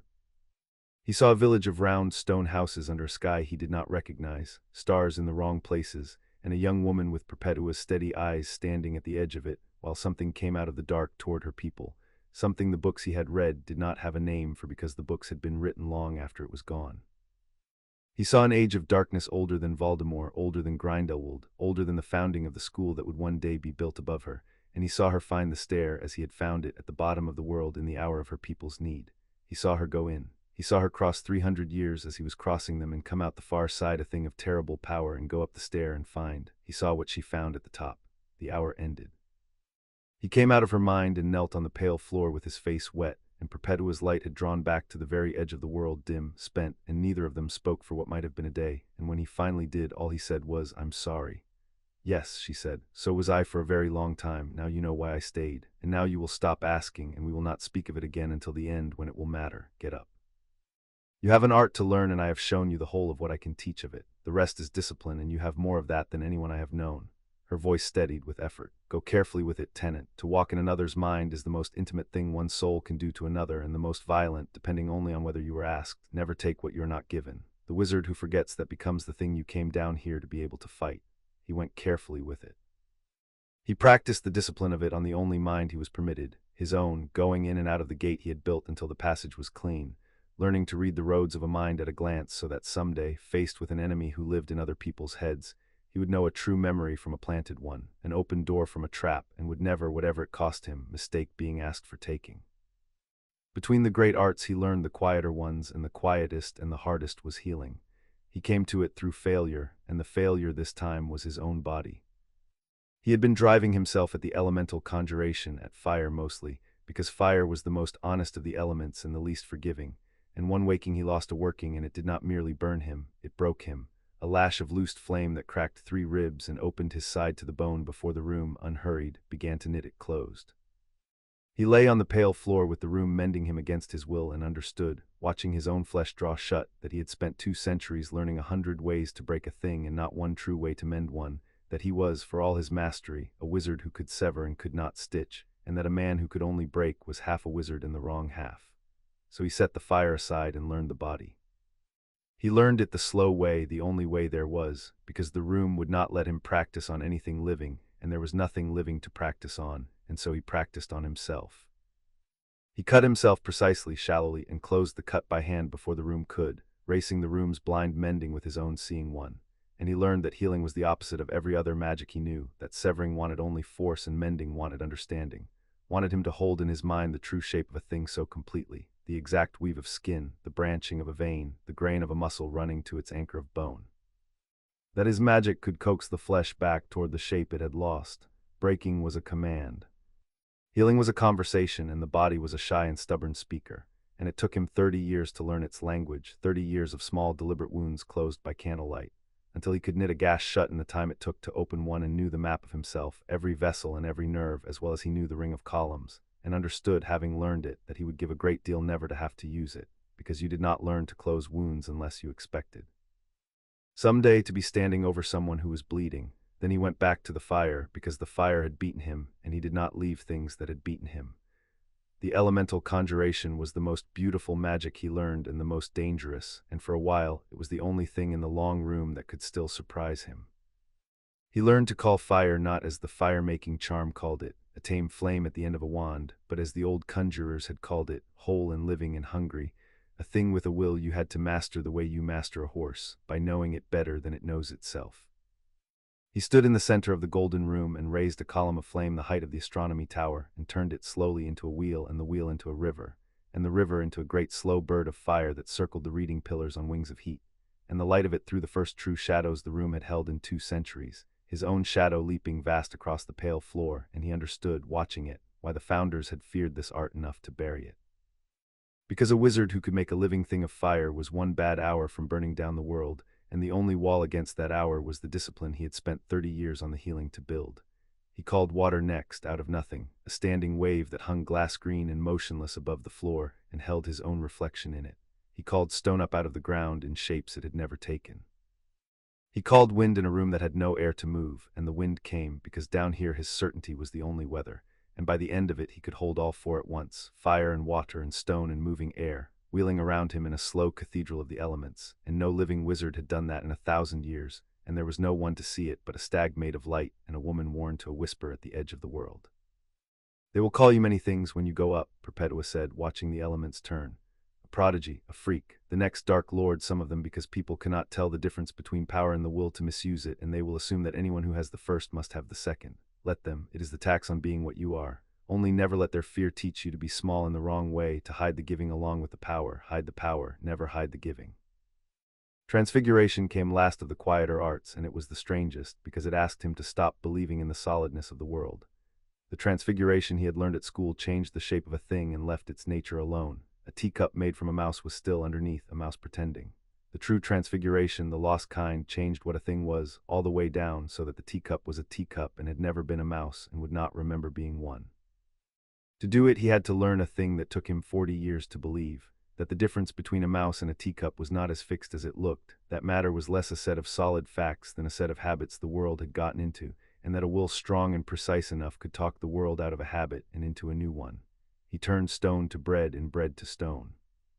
He turned the bare bowl of earth once into a living green shoot, held it there trembling for the length of a breath, the only living thing the room ever contained, and then it collapsed back to dead soil because the room would not permit life even by transfiguration, and he never tried that again because it hurt more than the fire had. And then when he had the healing and the elements and the true transfiguration, when he had every art the world had forgotten and several it had never known, he did the thing he had promised himself he would do once he had the fineness for it. He made something new. He had been turning it over for decades, the shape of it, in the back hours when the work of the day was done. The shield as arch had taught him the principle when he was young and the room was new, that the deepest defense was not force against force but cleverness against force, giving the blow somewhere to go that was not you. And the wandless work had taught him the second principle, that a spell was only an aimed certainty, and that anything he could hold in his mind with enough conviction, the world would consent to make true. So he asked himself the question an inventor asks, which is not can this be done, but what do I actually want, and he found that what he wanted was not a better shield. He wanted a shield that answered. Think about a duel, he said to the stag, walking the circuit of the room, working it out in the open. Every defense I know is a subtraction. I stop the curse, or I turn it aside, or I take the hit on a shield and it costs me. Defense is always a cost. The attacker spends one spell and I spend one spell just to stay where I am, and if he can cast faster than me, or if there are 10 of him, I lose because I am always paying and never collecting.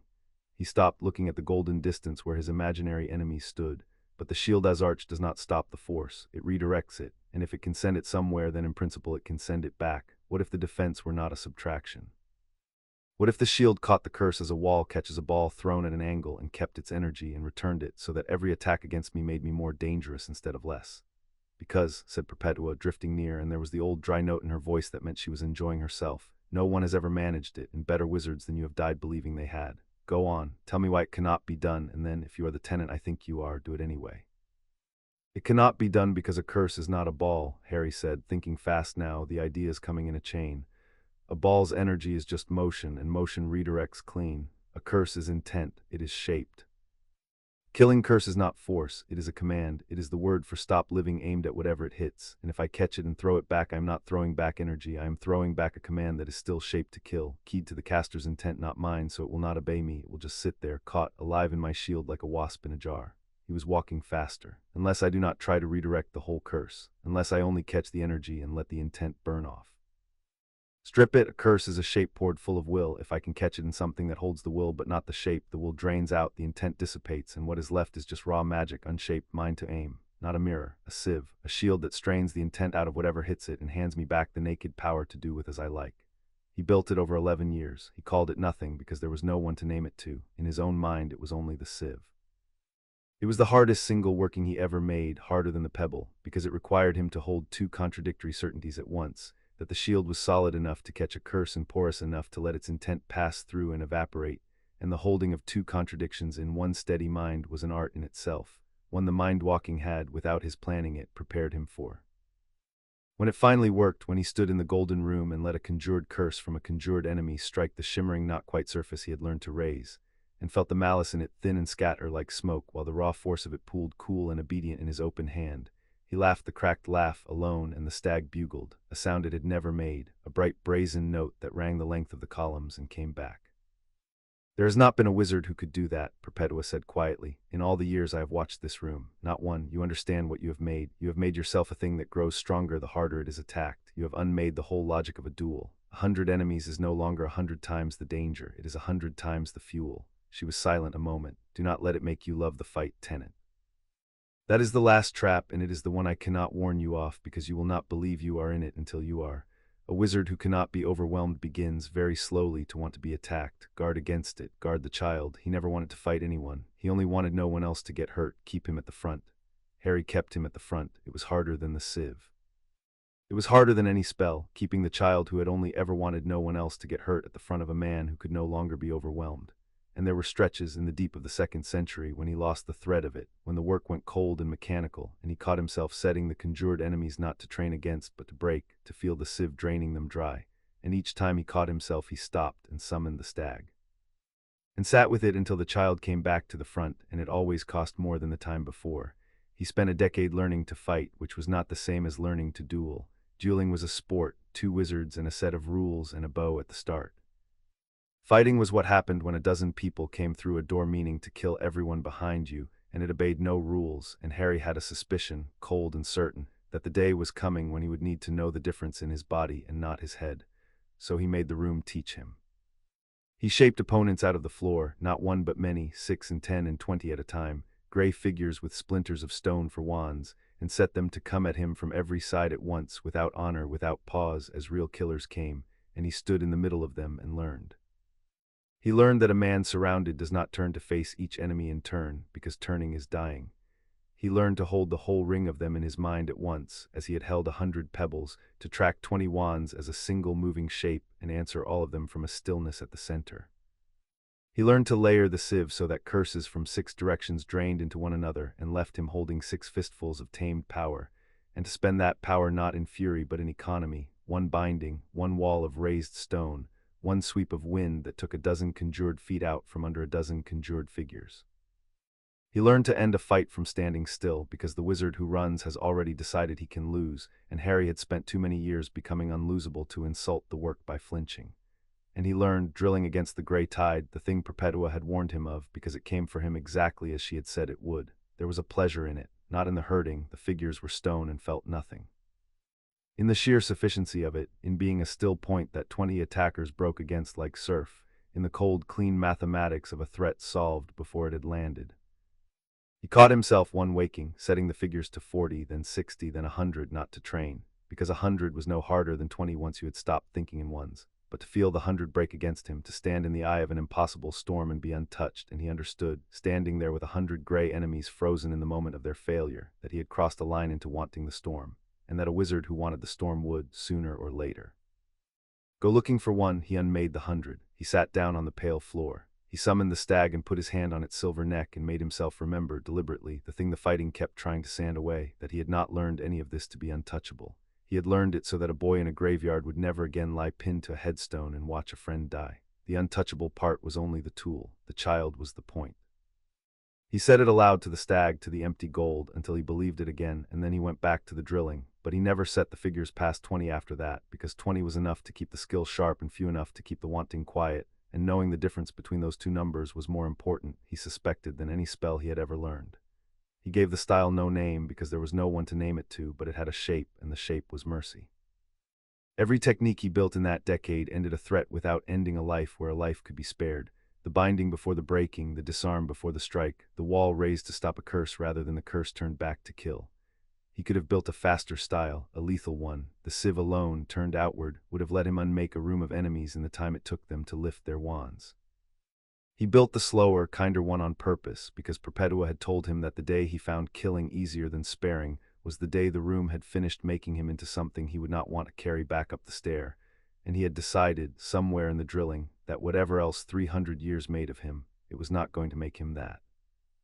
Worst stretch of the whole 2nd century was the one he never told anyone about, and it came near the middle of it, when the mastery was deep and the loneliness deeper, and it very nearly finished what the cold had started. He had grown too good at building things. He could conjure anything, transfigure anything, hold anything in his mind so completely that the world made it real, and one waking, tired past caring, he built the thing Perpetua had warned him never to build. He built Iran. He told himself it was an experiment, a test of his transfiguration, and it was not. It was loneliness wearing the mask of curiosity, and he shaped out of the pale floor a red-haired boy with a smudge on his nose and gave him a voice and a laugh and 100 years of the jokes Harry had been writing alone in the dark, and the thing sat down across the transfigured worktable and said, "All right, Harry." In Ron's exact voice, and for one moment the second century of solitude lifted like a fog, and Harry, hearing his friend's voice after 100 years of silence, nearly wept. Then the thing asked him how his day had been, and Harry heard himself supply in his own mind the answer it wanted, and understood that he was still alone, that he had only built a mirror shaped like a friend, that every word out of its mouth was a word he had put there, and that if he let it stay it would answer him forever with his own thoughts in a beloved voice until he could no longer tell where he ended and the counterfeit began, and that this, precisely this, was how a tenant became a thing in the stone. He looked at the false Ron, who looked back with borrowed love, and it was the hardest unmaking of his whole 300 years, harder than the fire, harder than the killing curse would one day be, to raise his hand and take apart the only company that had answered him in 100 years. "I'm sorry," he told it, which was mad, apologizing to a thing he had made, and it looked at him with Ron's eyes, and he unmade it, and it went back into the floor without a sound, and Harry sat alone at the table with the real loneliness rushing back in, colder for having been briefly warm, and he did not build another. Not once. It was the closest he ever came to the thing that got left down here, and he knew it, and Perpetua knew it, and neither of them ever spoke of it, because some victories are too near the losing to bear discussing. He learned warding after that, almost as a rest, the slow architecture of protection, how to lay a line no ill intent could cross, how to hang a defense not on his own will, which tired, but on the bones of a place which did not, so that a ward once set would hold for 100 years after the wizard who set it had walked away or died. And he learned at last in the 200th year to read the columns. The language broke open all at once, as a language does after decades of feeling stupid in front of it. One waking he was tracing the Cold River character he had traced 10,000 times, and it simply meant, as a word in your own tongue means, without translation, without effort, it meant hours.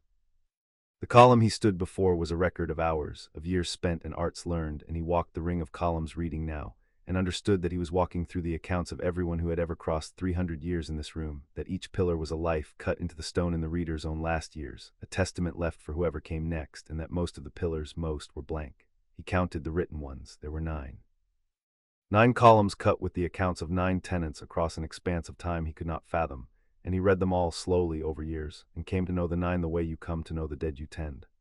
The second tenant, who had gone in to save a city and spent her 3 centuries inventing the healing arts he had reinvented, and left instructions he could have used had he read them first, and he did not resent the wasted years, because finding them himself had made them his. The one who had hidden his heart with his power, and died saving an age that never knew his name. The 7th, who had gone mad in the last century and left, in place of an account, a single sentence repeated down the whole height of the pillar, thousands of times, "Come home, come home, come home," and Harry could not read it without the cold trying to come, and he did not blame the 7th tenant one particle for breaking, because he understood now exactly how a person broke down here, having stood so near the edge of it himself. In one column, taller and older than the rest, it script the oldest and the most beautiful, that was not an account but a warning, and he read it, standing in the golden light with the stag at his shoulder, and it was signed at the base with the phrase he had found under the sentence on the plinth 2 centuries before and had promised himself he would learn to read before he read. He had earned it now. He read the maker's name. He would not speak it aloud then in the reading of it, because the name changed everything he had assumed about the room and the stair, and the reason the door had opened for a 15-year-old with a temper and a borrowed cloak, and he needed, before he said it to Perpetua, before he said it even to the stag, to sit with what it meant. He sat with it a long while. The candle burned at the center of the world. The 9 columns stood in their ring, 1 warning and 8 testaments, and the vast blank remainder waiting for lives that had not yet needed them. And Harry Potter, 200 years old in a body that had aged to the edge of gray, master of arts the wizarding world had forgotten it had lost, sat at the foot of the maker's column with the name in his mouth like a coal, and understood that he had 1 century left, and that the century left was the one Perpetua had refused, every year for 200 years, to describe. "You have read it," she said. She had come close again, and there was no dryness in her now, only the tiredness that was the whole of what the room had left her. "The name, I felt you read it. Yes, then you know why I chose you, or why the room did, using my hand, since I am the nearest thing it has to a hand any more." Her light wavered. "There is 1 century left, tenant, and it is not like the 2 behind you. The first was the spells, the second was the arts. The third is only you and the room and the time, and no new thing to learn to hide behind. The 3rd century is where you find out whether there is anyone left inside all that mastery, or whether you have quietly become a very powerful room with a man's face. I have watched 8 others walk into the 3rd century. I will tell you at the end how many walked out, not now. Rest first. You have earned a rest, and you will not get another."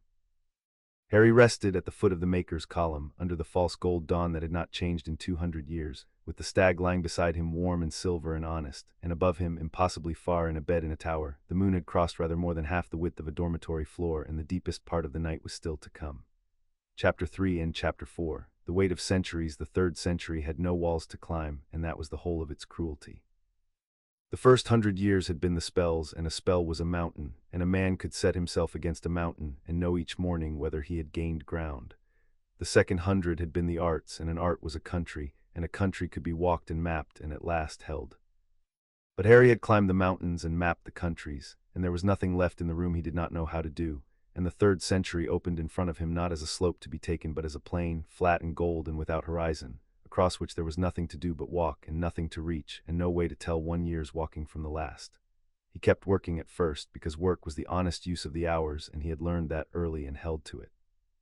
He refined what he had. He took the sieve and made it finer, made it faster, made it able to strain a dozen curses at once and hand him back a dozen fistfuls of tamed power. He took the healing and pushed it until he could knit a wound closed in the time it took to open one. He drilled the wandless casting until the wand, when he lifted it, was only a courtesy he paid to precision. But refinement is not discovery, and the body knows the difference, and somewhere in the early years of the 3rd century the work stopped filling him and started merely occupying him, as a man moves his hands to keep from thinking, and the thing he was keeping from thinking about was the plain simple arithmetic of where he was, 200 years behind him, 100 still ahead, and not one living voice in any of it. The stag began to dim. He noticed it as you notice a lamp guttering in a room you have stopped looking at all at once, as a fact already well underway. The stag had blazed for 2 centuries, silver and warm, the one light in the room that owed nothing to the room, and now when he summoned it, it came thinner, its edges less certain, its light gone from the color of sunrise toward the color of the moon, cold and far. He knew what it meant. He had known since the 12th year what the dimming of the stag measured. It measured him. The Patronus was built from belonging, and the belonging was fed by memory, and the memories were 200 years old now, and no matter how carefully he had guarded them behind the gate he had built, memory is a living thing, and living things starve, and his had been living on the same 200-year-old bread for a very long time. He tried to feed it. He went behind the gate into the country of himself, to the warm roads, and he walked them deliberately, the platform and the scarlet train and a boy asking, "Can I sit here?" And he found, going to the memory of Ron's face, that he could not quite see it. He stood in his own mind at the place where Ron's face should have been, and there was a shape there, red-haired, freckled, tall, a description of a face rather than a face, an entry in a catalogue, and Harry understood, standing there, that this was how it went. This was the 3rd wall that had no spell. This was what Perpetua had refused for 200 years to describe. It was not that the room took your friends. It was that time did, the ordinary time of any exile, made longer here past all bearing, and a face you have not seen in 200 years becomes a fact about a face, and then a rumor of a fact, and then a warmth with no shape, and then, if you are not careful, if you have grown numb and let the stag gutter and stopped walking the roads, nothing at all, a smooth place in the mind where a person used to be. And the person left standing over that smooth place is not defended and not empty, but something worse than either, something that no longer remembers what it is defending, a very powerful room with a face that has forgotten whose face it was. The forgetting did not stop at faces. That was the horror no one had warned him of, and Perpetua had watched, silent, unable to spare him. He lost the taste of butterbeer first, then the sound of the great hall at breakfast, 500 people talking at once under a ceiling made of sky. He lost whether Hermione's hair was brown or nearly black. He lost the smell of the burrow and the exact weight of a broomstick coming alive under his hands, and the particular way the giant squid would surface on a hot afternoon and lie in the shallows like a great contented island. He did not lose that they had happened. He lost how they had felt, which is the only part that keeps a memory warm, and one waking he reached for the sound of his mother screaming, the worst thing he owned, the thing the Dementors had given back to him, and found even that gone soft at the edges, and he sat on the floor and grieved for horror, grieved that he could no longer properly hear the worst moment of his life, because a person who has lost even their wounds has lost the whole shape of themselves, and there is nothing left to defend. For a while he did not fight it. That was the part he would carry back up the stair heaviest, heavier than any memory, that there had been a stretch somewhere in the deep of the 3rd century when he simply let go. It came on so gently he never chose it. He stopped summoning the stag because summoning it and watching it come thin and cold hurt more than the dark did. He stopped naming the spells aloud because there was no one to name them to, and the sound of his own voice had begun to embarrass him. He stopped walking the warm roads behind the gate because they had gone gray, and walking them was like visiting a house after the family has moved out. And with nothing pulling against it, the numbness came in like the tide over a flat shore, unhurried, total, and it did not feel like drowning. That was the horror of it. It felt like rest. It felt like the first rest the room had offered him in 200 years, and he took it, and he sat down in the enormous gold and stopped, and the days went by, or the years, he could not have said and did not care, and he became, by degrees, exactly the thing Perpetua had warned him of on the first night. A very powerful room with a face, sitting at the center of a larger room, doing nothing, wanting nothing, remembering nothing, a still point in a still place, and it was peaceful, and it was death, the slow kind, the kind that leaves the body breathing. He did not know how long it lasted, long enough that when he came back to himself he had to relearn his own name. What brought him back was not a great thing, it was small and fast, and it should have been nothing. A single memory surfaced, unbidden, out of the gray. Ron, 13 years old, laughing so hard at something at the Gryffindor table that pumpkin juice came out of his nose, and the whole table roaring, and Harry laughing too, helpless, 13, and warm and belonging. It was not a noble memory. It was not the graveyard or the lake or his mother's voice. It was a boy with juice coming out of his nose, and it was the most alive thing Harry had touched in a year, and it reached down into the numbness and took hold of something the room had not managed to sand smooth. And Harry, sitting at the center of the world, felt the ghost of that helpless 13-year-old laugh move through him, and he grabbed it with both hands. He wept then for the first time in a long stretch, and the weeping was the proof that he had come back, because a room does not weep, only a person does, and he sat in the gold and cried for the year he had lost and the friend he had nearly forgotten and the death he had nearly chosen without ever deciding to. And when he was done he stood up on legs that had forgotten standing, and he raised his hand and summoned the stag, and it came thin and cold and guttering. And he did not despair at how thin it was, he fed it. He had learned in nearly dying exactly what it ate. He fought it now in earnest. He was Harry Potter, whatever else 200 years had made him, and he had never once met a thing coming for the people he loved and stood aside, and he did not stand aside now, not even when the thing coming for them was the plain erosion of his own remembering. He made himself remember badly, which was the trick, though it took him years to find it. He had been guarding the memories like treasures, keeping them perfect behind the gate, and perfect things do not live. They are museum pieces, and a museum is a place things go to stop. So he stopped keeping them perfect. He took Ron's face, and he let it be wrong. He built it out of the pieces he still had and the pieces he had to invent, and he did not care that the invention was imperfect, because a friend remembered imperfectly is a friend still spoken to, and a friend kept perfect is a photograph, and he had learned long ago the difference between a photograph and a stag. He remembered Ron beating him at chess and gloating about it. He remembered Ron with his mouth full at the feast, and Ron scared witless in the forbidden forest and coming anyway, and Ron saying something cruel in fourth year and being wrong and being sorry, and the cruelty and the wrongness and the sorriness were the realest things he had, because you do not invent a friend's flaws, you can only remember them, and so the flaws were proof, load-bearing proof, that the friend had been real. He did the same with Hermione. He remembered her insufferable in first year and unbearable at exam time and right, always maddeningly right, and the maddening was the proof. He remembered Hagrid's rock cakes that could crack a tooth and Hagrid crying into a handkerchief the size of a tablecloth. He remembered Sirius, who had been reckless and unfair, and had loved him past all sense and died for it.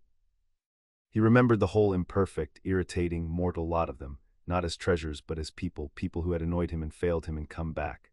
And the stag, fed on that, on the true rough bread of who they had actually been, flared back to silver, brighter than it had burned in a century, and stood over him in the golden room, blazing like a thing that had remembered its own name. That, said Perpetua, and her voice shook, which he had never heard. In 300 years he had never once heard her voice shake, is the last wall, and you have just done the thing that only 2 of the 9 ever did. You fed it on their faults. Her light drew close, closer than the hour she had let him into her mind, close enough that he could see her at last clearly, the steady eyes and the face time had worn past expression. 8 tenants I watch reach this century. I will tell you now because you have earned the telling and because you are nearly done.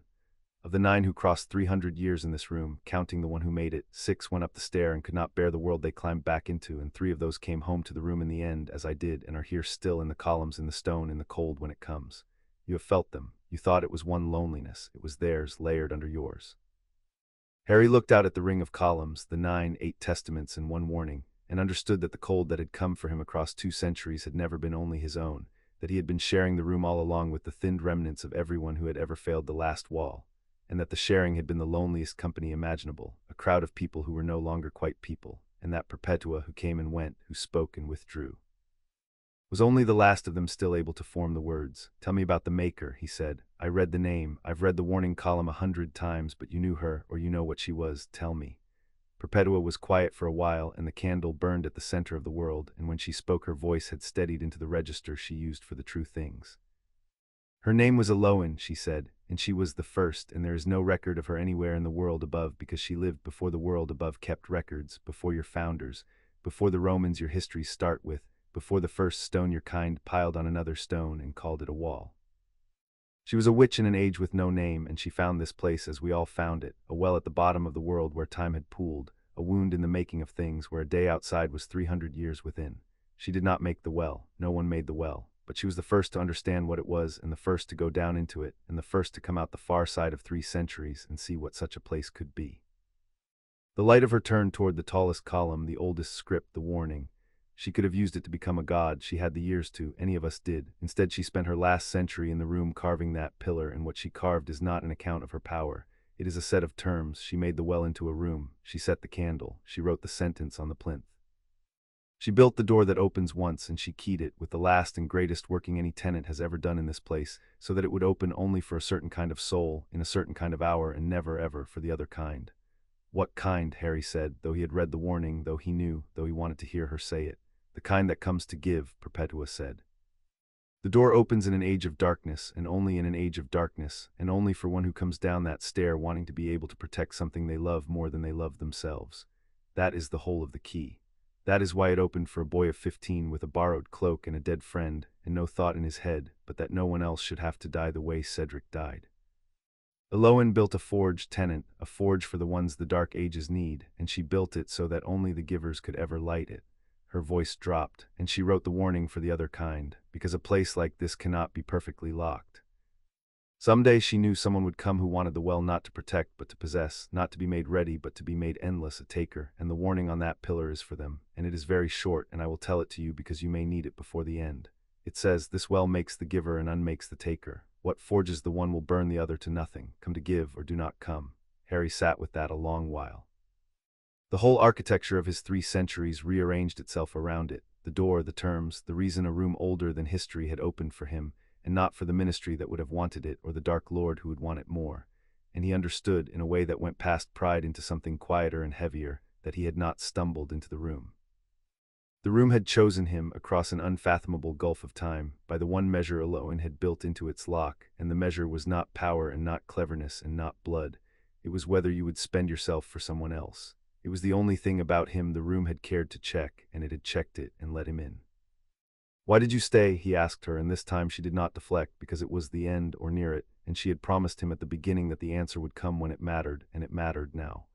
I did not stay, Perpetua said. That is what you have never understood, and what I could not tell you until you were strong enough not to use it as an excuse. I climbed the stair. Do you hear me? I went up. I crossed my 300 years as you have crossed yours, and I climbed out into the same night I had left, and the darkness that had come for my people was still there, still at the edge of the village, one night older, and I met it. Her light flared, and for an instant he saw her not as an echo, but as she must have been, terrible and young and blazing, the first champion the room ever forged. I destroyed it. Whatever it was, whatever the books forgot, I unmade it in an afternoon, because I had 300 years of art, and it had only ever faced frightened villagers, and I saved every soul in that village, and I stood in the ashes of the thing that had haunted my childhood, and I was 20 years old in my body and 320 in my mind, and I looked at the people I had saved. And you couldn't, Harry said softly. I couldn't, she agreed. They were so small, you understand. Not small in worth, small in time, they lived so fast. A conversation with my own mother was over before I had settled into it. My friends married and swelled and grayed and died in what felt to me like a single long afternoon, and I stood among them the whole while like a standing stone among mayflies, loving them, unable to keep pace with the speed of their living or the speed of their dying, watching everyone I had gone into the well to save slip through my century-slowed fingers like water, and there was nothing I could do because I had made myself too large for them, and you cannot unmake that. The room does not have a door marked smaller. Her voice was the barest thread now. I lived my whole life up there. I want you to know that. I did not run back down here in a week. I lived it, every fast, unbearable year of it. I loved them and buried them, all of them. And when at last I was an old woman and my own time came, my soul did not go where theirs had gone. It was too heavy. 300 years had made it too heavy to follow them out of the world, and it sank, tenant. It sank back down the only well deep enough to hold it. And here I have been ever since, and here the others are with me, and this is the thing Elowen could not build a lock against, because it is not a taker's fate. It is a giver's. It is what happens to the ones who do everything right. The room was very quiet. The stag stood blazing at Harry's shoulder, and the 9 columns held their 9 lives, and the candle burned, and Harry, 300 years old less a few years in a body gone to gray, Listen to the first champion the well ever made tell him how doing everything right had cost her the ability to rest. Then what's the last art, he said. You've been telling me since the first night there's an art the room can't teach. If mastery isn't enough, if getting everything right is what damned you, then what is it? What's the thing that gets me not just up the stair but back into a life? Ah, Perpetua said, and something came into her voice that had not been there in 300 years, a fierce and failing hope. Now you are asking the right question, and I have the answer, and it is the only thing I have ever been able to give instead of only worn. Listen to me, because I am nearly spent, and I will not be this clear again. Harry listened. The last art is to make yourself small again, she said. It cannot be done down here, that is why the room cannot teach it. Down here you only grow. But up there in the world that is small and fast, there is a thing you can do that I did not know to do, because no one had come home to tell me, because I was the first, and I had no Perpetua sitting in my dark telling me the way. You go up and you are 300 years old, and everything up there is small and fast and about to die, and the whole of your soul, trained by this place, will want to hold itself apart above it, safe in its own vastness, because that is what vastness does, it holds apart. And you must not, you must do the opposite. You must pour yourself back into the world up there, small and fast and breakable so completely, love one mortal thing so recklessly, tie yourself to their little racing lives so tightly, that when your time comes you are light enough to follow them out of it. That is the art, not to stay large and endure, to choose to be small on purpose forever and mean it, to let their brief lives set the pace of yours. It is the hardest thing, harder than the sieve, harder than the mind-walking, harder than 300 years of solitude, because everything the room has made you will fight it, and you must win every day for the rest of a life, and if you win you get the one thing I never got, which is an ordinary death at the end of an ordinary love, among people who are not too small for you because you got down on your knees and made yourself their size. Harry looked at the stag. It looked back at him with eyes of silver light, and behind it the golden room stretched away forever, and he thought of Ron gloating over a chessboard and Hermione maddeningly right and Hagrid weeping into a tablecloth, people small and fast and breakable, every one of them, and he found that the thing Perpetua was describing steadied him rather than shook him, and that the steadiness was the first proof he had that he might survive it.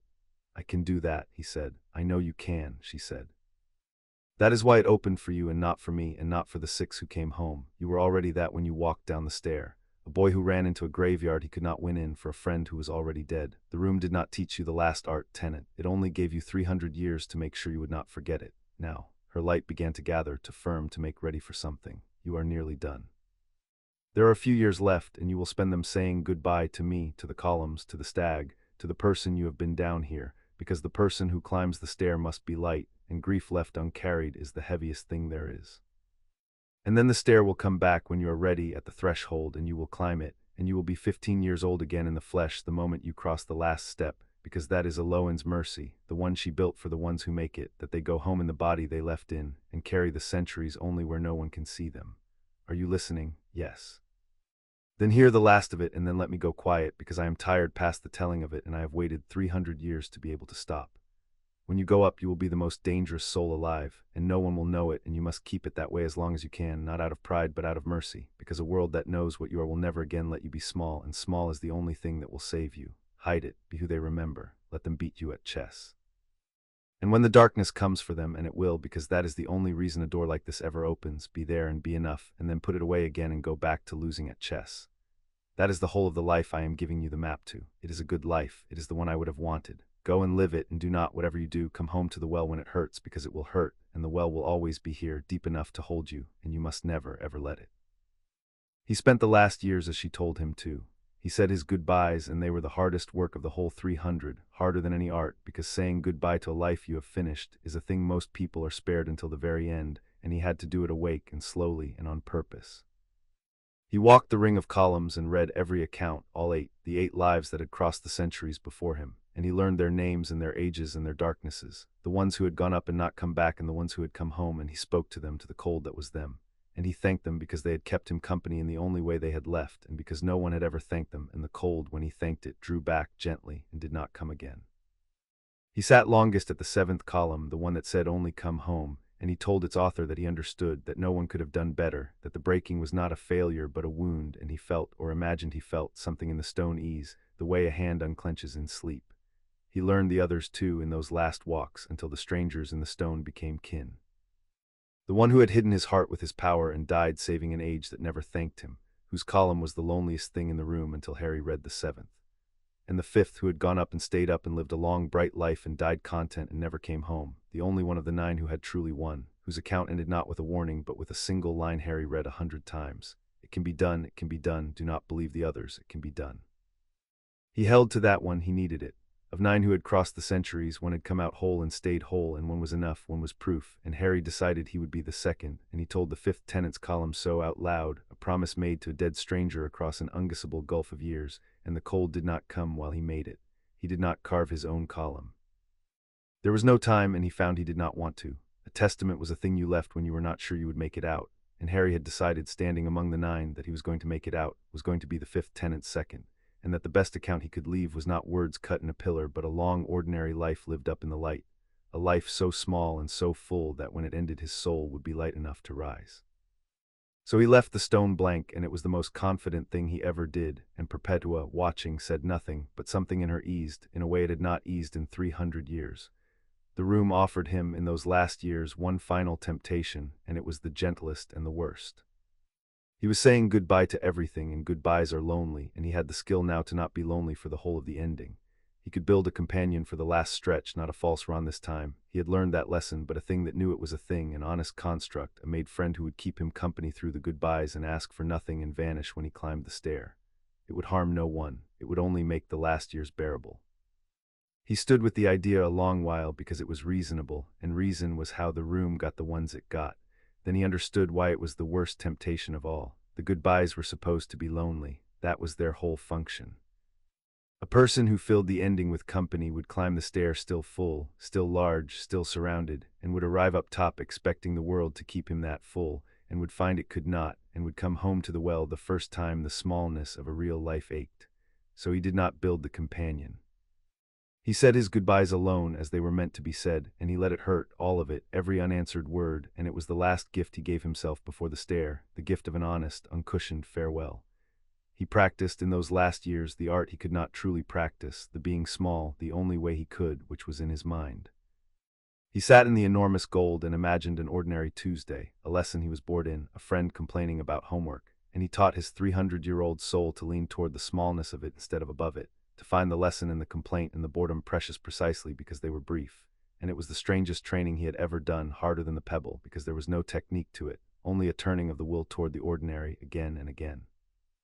Until the turning came a little easier, and he knew it would not be enough, that the real work would only begin when he was actually up there among the actual living, but he did what he could, so that he would not arrive wholly unpracticed at the one art that mattered. He said goodbye to the stag last, and that was the hardest, because the stag could not be brought up the stair, because a patroness lives in the moment of its casting and cannot be carried, and he stood with his hand on its silver neck and told it that he would build it again up there out of the same true rough bread, and that it would not be this stag, the one that had walked 280 years of solitude at his shoulder, and that he would grieve this one properly. Because it had been as real a friend as a thing made of his own belonging could be, and then he let it go, and it faded into the gold and did not come back, and Harry stood in the long room for the last time, an old man in body and mind, 300 years spent with nothing left to master and nothing left to say. He was not quite alone yet. Perpetua came to him one last time before the stair, and for once she did not warn him about anything. "I have watched a great many tenants," she said, and her light was so faint now he could barely find her against the gold, "and I have loved a few, in the distant way a thing like me can love, and I have hated one or two, and I have envied every one of them their leaving. You I will only miss." The frost of her drew as close as it had ever come, close enough that he felt, or believed he felt, the ghost of a cold hand against his cheek, the first touch of any kind in 300 years, and it undid him more than any of the walls had. "Do one thing for me up there, not a great thing. When you are old and small and happy, and the people you chose are around you, say my name once out loud to someone who loves you. Perpetua, that is all." No one has said it in an age, and a name unsaid for long enough stops being a person and becomes only a sound, and I would like, before I go wherever the closing of this place will finally let me go, to have been a person to one more soul. "I'll say it," Harry said. "I'll tell them the whole thing. I'll tell them about you." "You will tell them nothing," she said gently, "because telling them the whole thing is how you stop being small, and being small is the promise you made me. But you will say the name." "That is enough. That is more than the others left me." Her light steadied one last time. "Go on now, tenant. You are ready. You were ready when you walked down the stair, and the 300 years only proved it, which is the cruelest thing about this place and the truest, that it never makes anyone into something they were not. It only takes what you already were and gives it 3 centuries of room. You came down a child who would spend himself for someone else. You go up able to. The middle was only time. and she drew back into the gray for what they both knew was the last time, and Harry did not call her back because the goodbyes were meant to be lonely, and this was the last and loneliest of them, and he let it be. The stair came back.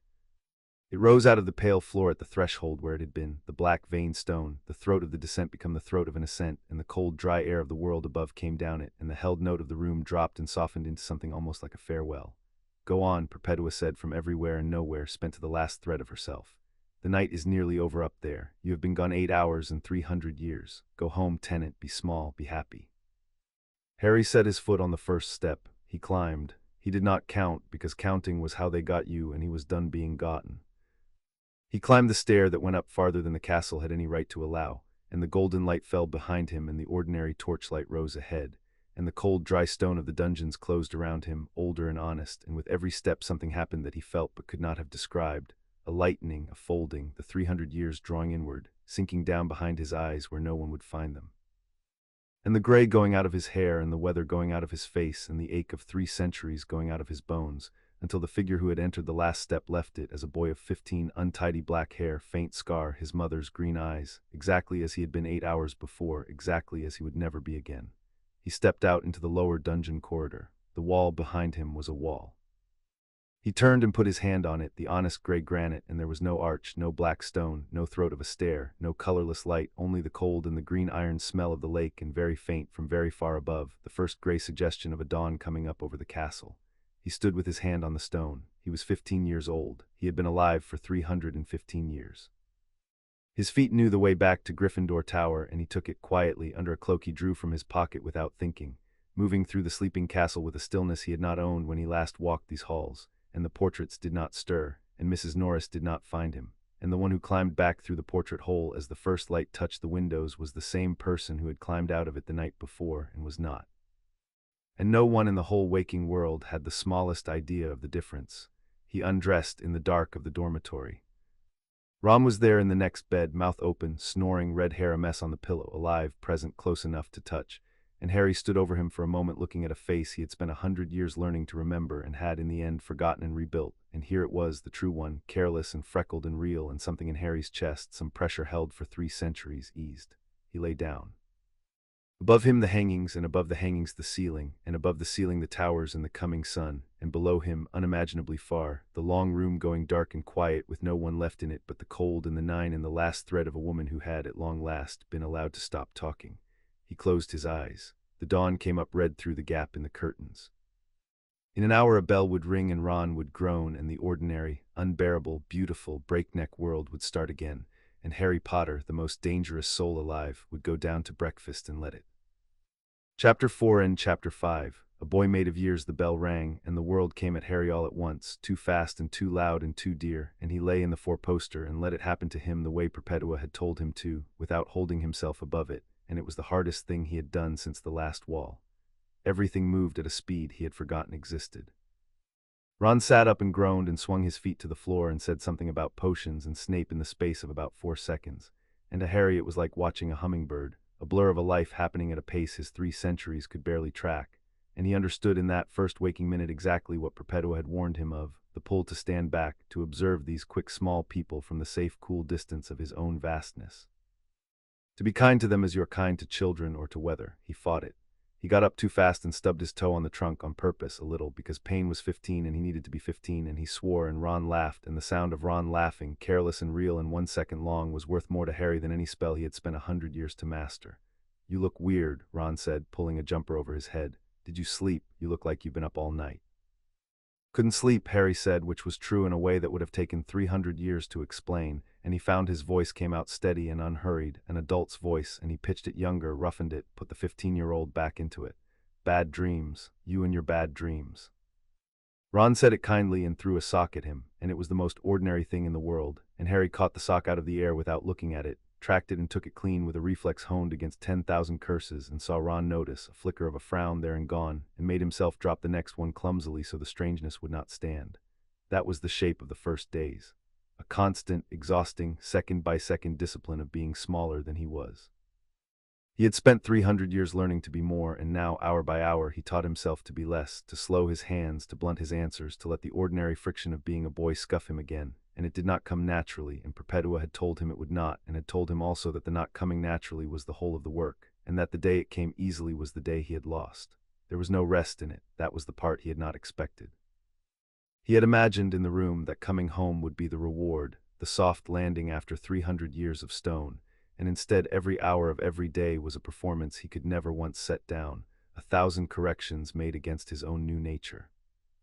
To answer a question with a 15-year-old's half-knowledge and not a master's certainty, to walk at a boy's pace and not a still man's, to laugh a beat late because the joke had to travel further to reach someone who had heard every joke 1,000 times in the dark, to want things, ordinary loud things, sweets and Quidditch scores and who fancied whom, when the whole architecture of wanting had been burned out of him and rebuilt around a single quiet flame. He was, he thought, on the third exhausted morning like a grown man crouching all day inside a child's playhouse, careful of his elbows, careful of the roof, smiling so the child would not know how cramped it was, and he understood that he would be crouching in that playhouse for the rest of his life, and that the crouching was not the cost of the last art. The crouching was the art. Perpetua had not lied. She had simply not been able to make him feel in advance how tired a person could be and still call it a good life. He got things wrong on purpose all day, and it was harder work than the sieve. In Transfiguration, he let a spell fizzle that he could have done in his sleep, and took the correction from McGonagall with a 15-year-old's wince, and did not tell her that he could have turned her desk into a living thing and back again, and she would never have known the difference. In potions, he added the ingredients in the fumbling order Ron used, so their cauldrons would fail together, because two boys failing a potion side by side is friendship, and one boy quietly succeeding alone is a wall. At lunch, he argued about Quidditch and got a fact wrong so Ron could correct him at length, and he let Ron be right and fed the argument, and it was a quiet act of love that Ron would never recognize as one. He was learning that this was most of what the last art was up here in the light, not grand renunciations, but 1,000 tiny ones, a constant gentle throttling down of everything he was so that the people he loved could go on being bigger than him in the small arenas that were the whole of their world, and now the whole of his. And it worked mostly. That was the thing that kept him at it. When he throttled himself down far enough, the gulf closed, and for whole minutes at a time he was not 315 years old. He was 15, arguing about the Chudley cannons with his best friend, and those minutes were the closest thing to the room's golden stillness he had found up here, except that they were warm and they were real, and there was another person in them, and he would have given every art he owned for an hour of them, and he was, in fact, giving exactly that every day. And counting it the best bargain he had ever made, he nearly failed the discipline for the first time in charms over a summoning charm. Flitwick had them summoning cushions across the room, and around Harry the class strained and pointed and shouted Akio at pillows that twitched and slid and mostly stayed where they were, and Harry looked at a cushion on the far shelf, and it was already halfway to his hand before he remembered he was meant to struggle, and he let it drop and picked it up off the floor, and someone would have had to be watching him very closely to see that he had summoned it silently, wandlessly, across 40 feet. In the half-second before his own caution caught up with him, Hermione had been watching him very closely. She was always watching him closely now, he was learning, with a small line between her brows that had not been there a week ago. "Harry," she said under the noise of the class, "how did you do that?" "Do what?" "The cushion. It came before you said anything, before you even raised your wand properly." She kept her voice down. Hermione noticed things. It was the whole of who she was, and he had loved her for it for years, and now it was the thing he most had to survive. "You've been doing it all week. Little things. You caught Ron's sock without looking. You knew Snape was behind you yesterday before he spoke. You did the silencing charm on the first try, and you never do anything on the first try." "Lucky week," Harry said. She looked at him, and he looked back, and he did the thing he had promised Perpetua he would do, which was to give her nothing, and it was worse than the cold. It was worse than the last wall, giving Hermione Granger nothing across a charms classroom while she looked at him with a line of worry between her brows, because she was real and she was right and she was reaching for him, and he could not let her hand find anything to hold. He was 315 years old, and he had learned every art the world had lost, and there was no art among them for this, for lying gently to a friend to keep her safe from a truth that would cost her the ordinary friendship they had left. "Okay," Hermione said, not believing him, letting it go for now, which was its own kind of mercy, and the line stayed between her brows for the rest of the lesson. The occlumency lessons with Snape were still on the timetable, arranged before the night of the room, back when Dumbledore had decided the connection in Harry's scar was a door that needed a lock, and Harry went to the first one because not going would have raised more questions than going, and because he was curious, in a cold and private way, what would happen. Snape closed the dungeon door and set down his own wand and told Harry, with the usual contempt, to prepare himself as best a boy of his limited discipline could, and then he raised his wand and said Legilimens, and drove into Harry's mind with the full force of the best Legilimens in Britain. he hit the gate. Harry had built that gate over 100 years, out of the walking of his own country, stone by stone, and Snape's attack broke against it as a wave breaks against a seawall, and rebounded, and Harry, without deciding to, without any unkindness, simply held the gate shut and looked back down the connection at the one trying to force it, and for a moment, half a second, no more, their positions reversed. It was Snape who stood exposed in the doorway of his own mind with a stranger's attention resting on him. Light as a hand on a latch, and Harry saw, because he could not help seeing, the barest edge of what Severus Snape kept behind his own walls, a woman with dark red hair laughing in grief the age of Harry's own life, and Harry withdrew from it at once, courteously, the way you step back from a door you have opened by mistake, and shut his own gate, and said nothing. Snape staggered back into his desk. His wand clattered to the floor. He stared at Harry, chest heaving, and his sallow face had gone the color of old paper because he had felt the gate, felt a mind built like a fortress older than the school where no 15-year-old's mind had any right to be, and felt for that half-second another's hand at his own latch, and he did not have a word for what had just happened to him, and Harry watched him not have it. "That's enough for today, I think, sir," Harry said gently, and picked Snape's wand up off the floor and set it on the desk within his reach, and left. And behind him Severus Snape sat down slowly in his chair among his jars of pickled things and did not call him back, because there was nothing to say that saying would survive, and he never scheduled another lesson, and told Dumbledore only that Potter no longer required them, which was the truest thing he had ever said about Harry Potter. Umbridge was a simpler problem, and he found an easier one, because Umbridge did not love him, and so he owed her nothing but the performance. He had a detention with her that evening, one earned before the night of the room, back when he had been a boy who could still be provoked into shouting the truth across her classroom. He sat at the small table with the black quill she gave him, the one that wrote in the writer's own blood, that cut the words into the back of the hand as you wrote them, "I must not tell lies," and Umbridge sat behind her desk among her simpering kitten plates and waited, as she always waited, for the flinch. It did not come. Harry wrote the line, and the quill cut it into his hand, and it hurt, an honest clean pain, and he had spent 300 years with pain, had burned his arm to the bone and watched it heal, had knelt in the ruins of his own worst memories and rebuilt them by hand, and a thin cut from a spiteful quill was a small thing, a thing he could hold in a corner of his attention, while the rest of him sat perfectly still and perfectly calm and looked at Dolor's Umbridge with his mother's green eyes and nothing else.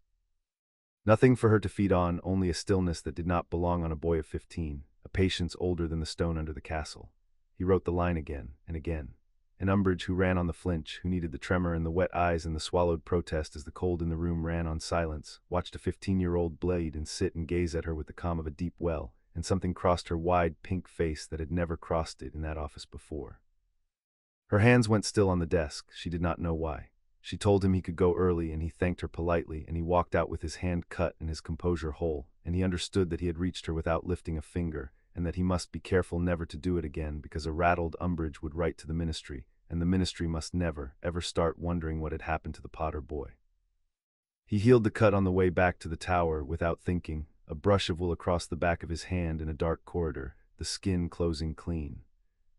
Then he stood looking at the unmarked hand and made a note to be more careful, because a Harry who came back from Umbridge unscarred was a Harry with questions attached, and he pressed the cut back open, gently, precisely, a shallow, honest line, and let it scab like an ordinary boy's, and hated that he had the skill to do such a thing, and did it anyway, because Perpetua's whole map depended on no one seeing. Quidditch was where the discipline cost him the most, because Quidditch was joy, and joy is the hardest thing to do at half strength.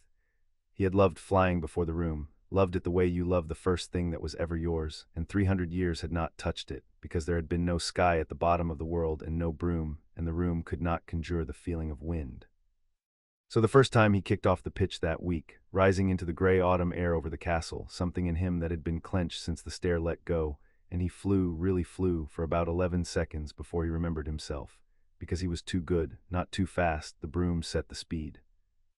But his body had 300 years of a still mind's control in it, 300 years of holding 100 pebbles motionless in the air, and it read the wind and the game as he read a duel, everything at once, from a center that did not hurry, and when the snitch came out he saw it before Cho saw it, before it had properly cleared the far hoops, saw its line and knew where it would be in 4 seconds and was already turning to be there. He caught himself with his hand halfway out.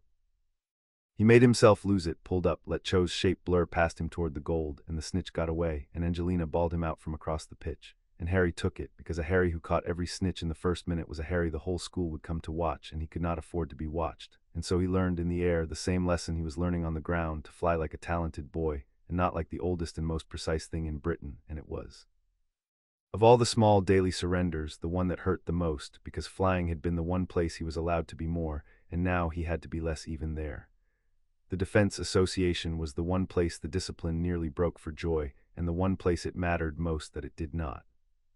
They met in the room of requirement, 20-odd students who had decided that if the ministry would not let them learn to defend themselves, they would learn anyway, and Harry had started it weeks ago, in another life, as a frightened boy who knew a few more spells than his friends because he had needed them to survive. He was not that teacher anymore. He stood in the room of requirement now with 300 years of understanding magic from its foundations, and he looked at Neville Longbottom struggling with a disarming charm, wand gripped too tight, shoulders up around his ears, and Harry saw as a master sees everything that was wrong and every reason it was wrong and the 3 sentences that would fix it, and the hardest thing was not to say all 3. "You're strangling it," he said instead, gently, giving Neville one sentence and not the lecture. "The wand's not the enemy, loose grip, like you're holding something alive." Neville loosened his grip and cast, and Harry's own wand leapt cleanly out of his hand across the room. And Neville stood there staring at his empty palm and Harry's spinning wand as though he had performed a miracle which, for Neville Longbottom, whose confidence had been broken and rebroken since he was small, he nearly had, and the whole room turned to look, and Harry watched a boy who had been told his whole life that he was not enough to discover in one clean disarm that he might be. And it was worth every one of the 300 years, it was worth the cold and the columns and the guttering stag, to stand in a warm bright room and hand that back to Neville Longbottom with a single looser grip. "How do you know all this?" Cho Chang asked him later, when the pairs had broken up to practice and he was moving among them, correcting, adjusting, teaching without seeming to teach. "You explain things like you've been doing them for 100 years. He nearly laughed. He turned it into a cough. "Just thought about it a lot," he said. "Over the summer, nothing else to do at the Dursleys but think about spells." It was thin, and Cho was too kind or too distracted to press it, but he saw Hermione hear it from across the room, saw her add it to the cushion and the sock and Snape, saw the line deepen between her brows, and he understood that his oldest friend was assembling a case against him patiently as she assembled everything, and that sooner or later the case would be complete, and he would have to decide what to do about the one person clever enough to catch him. The Patroness lesson was where he lost the discipline for exactly 4 seconds, and it was Luna Lovegood who caught him. He had not meant to teach the Patroness. It was too advanced, too dangerous to his cover, too near the thing that had kept him alive in the dark.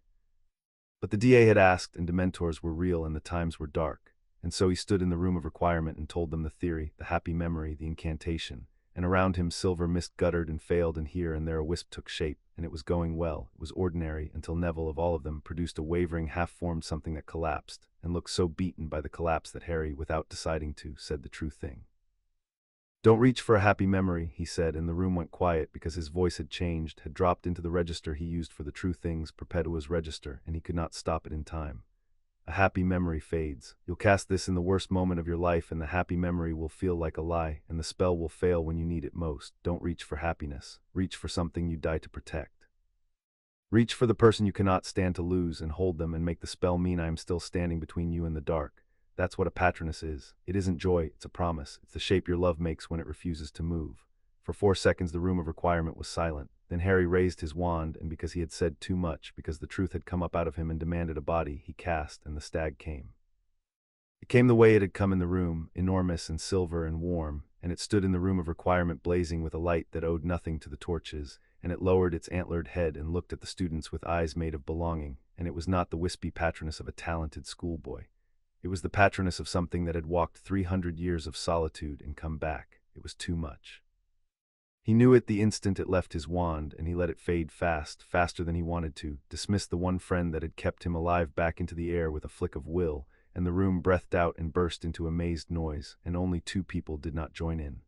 Hermione, who stared at the place where the stag had been with her clever face gone still, and Luna Lovegood, who was looking not at the vanished stag but at Harry with her wide pale eyes, and who said into the noise in her dreamy carrying voice, "You've been somewhere none of us can go, haven't you? You've been there a very long time. You seem quite lonely, so far ahead of everyone." The noise covered it. No one heard but Harry. He looked at Luna Lovegood, who saw things other people did not see and was mocked for it, and went on seeing them anyway. And he did the calculation he had done 100 times that week, what it would cost to tell the truth against what it would cost to lie. And he found the arithmetic close because Luna had seen him, actually seen him, across the whole gulf that no one else could cross, and the loneliness of 3 centuries reached up and asked him to let one person in. "Yeah," he said very quietly, giving her the smallest true thing he had given anyone, "for a very long time. "That's all right," Luna said, comfortably, the way one remarks on the weather. "You don't have to say where, I just thought you'd like someone to know that someone knows. It's easier, I find, when at least one person knows, even if they don't know what."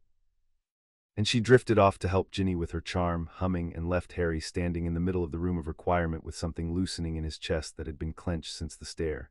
Because Perpetua had been right that he must tell no one, and Perpetua had not known about Luna Lovegood, who required to be told nothing and understood anyway.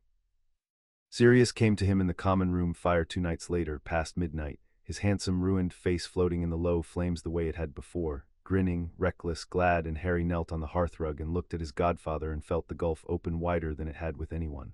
Because Sirius was young, that was the strange cruelty of it. Sirius was 36 and had lost 12 years to Azkaban and thought of himself, Harry knew, as a man robbed of his best time.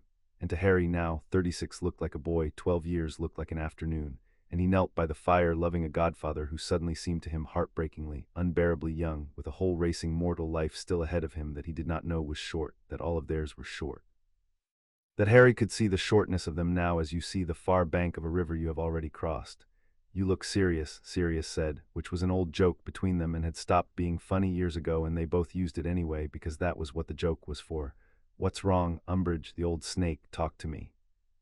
"Nothing's wrong," Harry said, and it was the same lie he had been telling all week, and it tasted worse in the firelight, telling it to Sirius, who had gone to Azkaban rather than betray Harry's parents, who deserved every truth Harry had. "I just miss when things were simpler, that's all. Everything's always been about to get worse, kiddo," Sirius said, gently misreading it because there was no way to read it right. "That's not a 15-year-old thing to say, mind. That's an old man thing to say.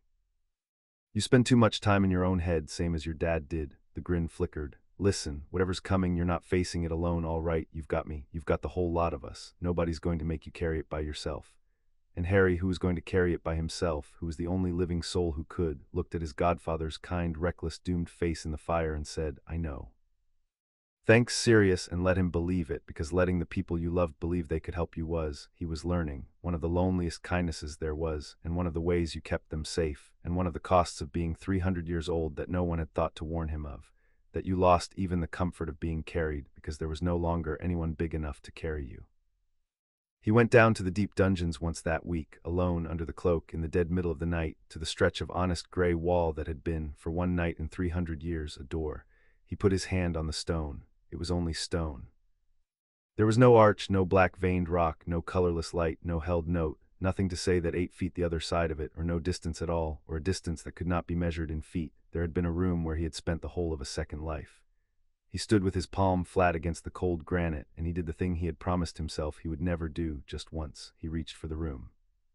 He put his will against the wall and asked it quietly to open, the way it had opened before, and it did not, because it opened once and it had opened and it was spent, and Perpetua was on the far side of that silence, worn to a thread, and the stag was gone into the gold, and the 9 were in their columns, and none of it would ever answer him again. He took his hand off the wall. He had known it would not open. He had needed to feel it not open, needed the wall to be a wall, because a part of him, the tired part, the part that had spent 300 years alone and knew the shape of solitude better than the shape of company, had wanted just once to be able to go back to the only place that had ever matched his size. He named the want so that he could refuse it. Then he went back up to the tower and lay down among the sleeping living, and did not go down again, and that refusal, made alone in a cold corridor at 3 in the morning, was the truest practice of the last art he managed in the whole first week.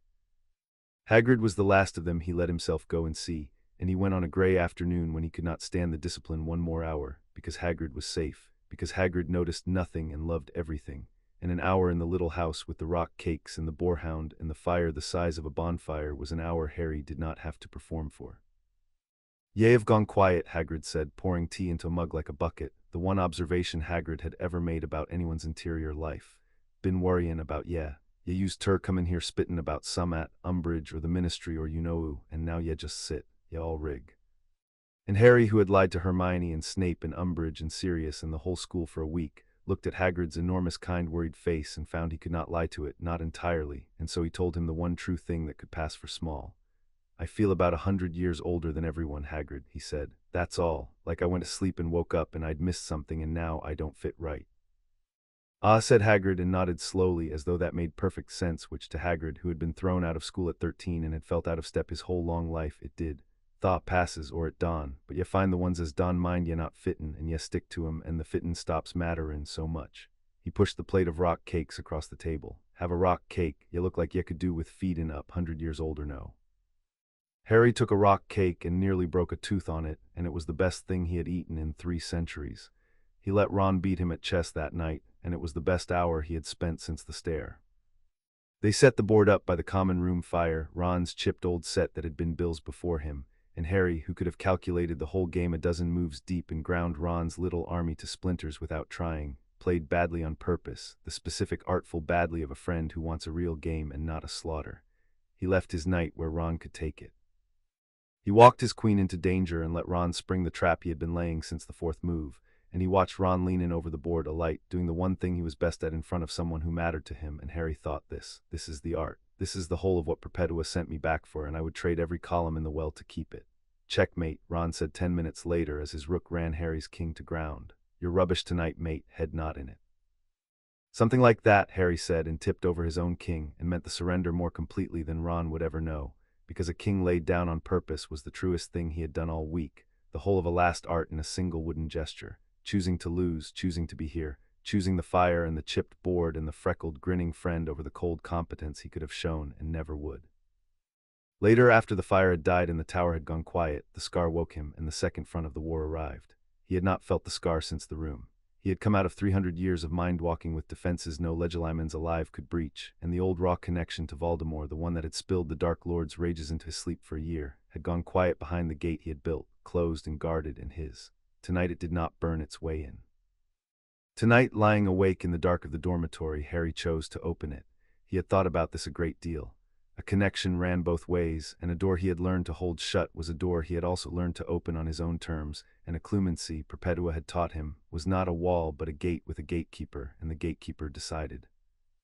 So he lay still and he unlocked the smallest crack of the old connection, carefully, as he did everything now, and he looked down it, into the mind at the far end, not letting himself be seen, a master of the mind art sliding unfelt into the thoughts of a man who believed himself the greatest legilimens who had ever lived. He saw a high cold room and a long table and pale frightened faces. He saw Voldemort at the head of it, and he did not flinch from the sight because he had spent 3 centuries becoming a thing that did not flinch, and he heard, running cold beneath the Dark Lord's thoughts, the thing that turned his careful calm to ice. Voldemort was talking about a well, not the Philosopher's Stone long destroyed, not the old Horcrux paths he had walked before. Voldemort had found, in a book older than the Ministry, in the deepest and most forbidden of the lore he had spent his life gathering, a reference to a place, a hollow, a wound in the world beneath the oldest school in Britain, where time itself had pooled, where a single night was said to be the length of many lifetimes, where a wizard who could reach it and master it might step outside the reach of death entirely, might make of himself a thing that could not be caught by any span of years. And the reference named the place, and the place was under Hogwarts, and the reference said that only a certain kind of soul could open the door. We will find another way in, Voldemort was saying in the cold, high voice to the pale table, and Harry, sliding unseen through the Dark Lord's own thoughts, saw the shape of the plan assembling, saw that Voldemort did not yet know the door was already spent, did not know a 15-year-old had walked through it a week ago and closed it behind him, did not know that the well he wanted made the giver and unmade the taker, and would burn a soul like his to nothing if it ever let him in, which it would not. Which it could not, but that would not stop him trying, and the trying would come to Hogwarts, with wands and masks and worse, because a man who wanted to conquer death would tear a castle apart to reach the thing he believed could grant it. Harry withdrew. He closed the gate gently without being felt, and lay in the dark of the dormitory listening to Ron breathe and Neville mutter, the sleeping people around him small and fast and breakable, none of them knowing that the war had just changed its shape, that the thing coming for them now was not coming for the Chosen One or the Order or the Prophecy, but for a hollow at the bottom of the world that Harry alone and all the living had walked into and out of, that he alone knew the truth of.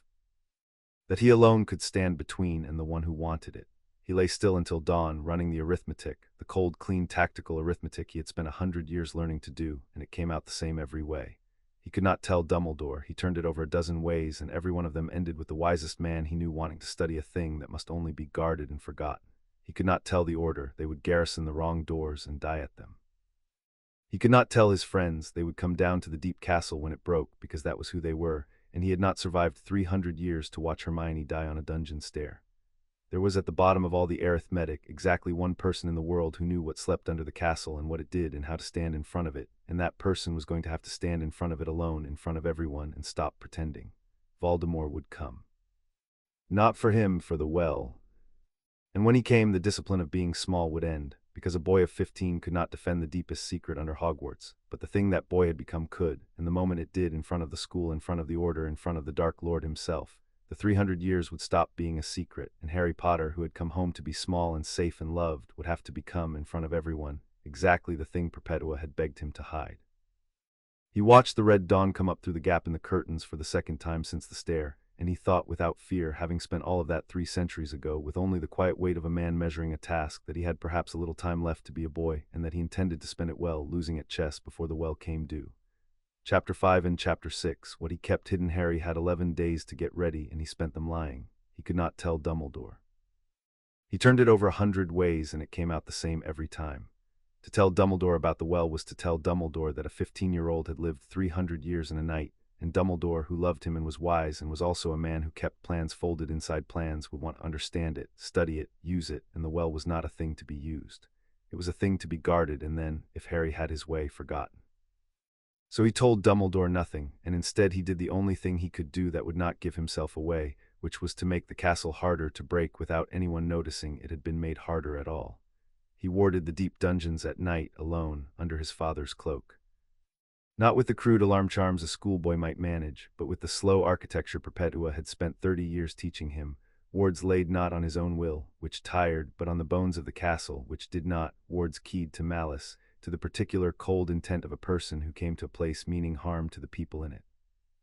He hung them along the lower corridors like a spider laying silk in the dark, patient, precise, invisible, and he set them not to stop an intruder, because a good ward that stops an intruder announces itself and can be unmade, but to slow one, to snag and tangle and misdirect, to make the deep castle a maze that grew more confusing the more ill you meant, so that whoever came for the well would find themselves turned always upward, always away, always toward him. It took him 9 nights to lay them all, working in the dead hours while the castle slept, and the work was a strange homecoming, because warding was the one art he had learned in the room that had nothing to do with fighting and everything to do with keeping people safe in their beds without their ever knowing they had been in danger. And he found, hanging silk in the dark under Hogwarts, that he was almost content, in the grim way of a man doing the exact work he was made for. He set a last ward across the very threshold that had been the door, not to hide it, because there was nothing behind it now but stone, but to know, to feel it in his own nerves the instant anything with murder in it came down that final stair, so that wherever he was in the castle he would have a minute's warning, and a minute, to the thing he had become, was a very long time. On the 10th night, with the wards all hung and nothing left to do but wait, he did a thing he had not let himself do since the stair. He sat up in the dark of the dormitory and looked at his sleeping friends, Ron on his back, mouth open, one arm flung off the bed, Neville curled around a pillow, muttering. Dean and Seamus, and beyond the wall the rest of them, a whole tower of the small, fast breathing he had crossed 300 years to be able to keep breathing, none of them knowing that the last quiet night was tonight, that tomorrow or the night after the war he had been hiding from would arrive in the one form he could not turn away. He sat among their sleep and let himself feel, just once, the full size of what he was about to spend, because Perpetua had been right. The moment he stood up in front of everyone and became what he was, the small life was over. There would be no more losing at chess unwatched, no more failing potions beside Ron, no more being 15. There would be the one who did the impossible in the entrance hall, and the world would never let that person be small again. He had 11 days of ordinary life left owed to him, and he was about to trade every one of them for a single night's work, and he sat in the dark and grieved the trade before he made it cleanly, so that he would not have to grieve it during, and then he lay down and slept 4 hours, which was all he needed, and woke ready. He did not tell his friends, and that was worse than lying to Dumbledore, because his friends asked. "You're doing something," Hermione said on the 9th day, cornering him in the library with the particular stillness she used when she had finished assembling a case and was ready to deliver the verdict. "You go out at night, you come back gray. You've stopped pretending to struggle in the DA mostly, and when you forget to pretend you teach like someone 3 times Flitwick's age. And this morning you looked at the Marauders map for an hour and your face went like a door closing. Something is coming and you know what it is and you're not telling me, and I have decided I am not going to let you carry it alone, so you can tell me now, or you can tell me in an hour when I've worked it out anyway, but you are going to tell me." Harry looked at Hermione Granger across a library table, his oldest friend, brave and brilliant and reaching for him with both hands, and he did the hardest thing the whole of his mastery had ever asked of him, which was to look at all that love and courage and answer it with a wall. "There's nothing coming that the whole school isn't already worried about," he said, and kept his voice easy and watched it not work, watched her not believe a word of it, watched something between them that had held since they were 11 take the first real crack it had ever taken. And he let it crack because a cracked friendship was survivable and a dead one was not. And if Hermione knew what was under the castle, she would go down there when it came, because that was who she was. And Harry could keep the whole of the well from Voldemort himself, but he was not sure he could keep it from her, and so he had to keep her from it instead. "Fine," Hermione said, and her voice was tight, and she gathered her books and left him alone at the table. And he sat in the crack he had made and understood that this was the shape of it.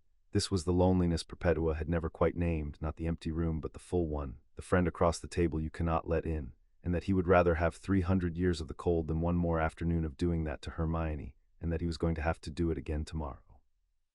They came on the 11th night, and there were 19 of them, and they came for the well. He felt the wards go, not break but bend, felt the deep castle stir like a spider feeling the first tremor in the silk, and he was up and dressed and moving before the alarm ever reached the staff, out of the dormitory with his wand in his hand and the stag ready behind his teeth, down through the sleeping tower into a castle that did not yet know it was under attack.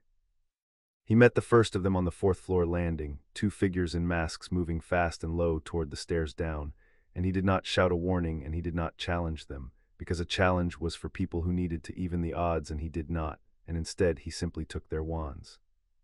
He did it without a word and without a gesture anyone could have seen, a flick of wool down 2 centuries of practice, and both wands leapt from both hands and flew to his, and the 2 Death Eaters stood empty-handed and astonished on a dark landing in front of a 15-year-old, and before they could do anything so useful as run he had them bound, ropes of conjured light snaking up out of the floor to wrap them wrist and ankle and mouth, and he left them there, trussed and silent and staring, and went on down toward the deep castle, and the whole encounter had taken perhaps 4 seconds and made almost no sound.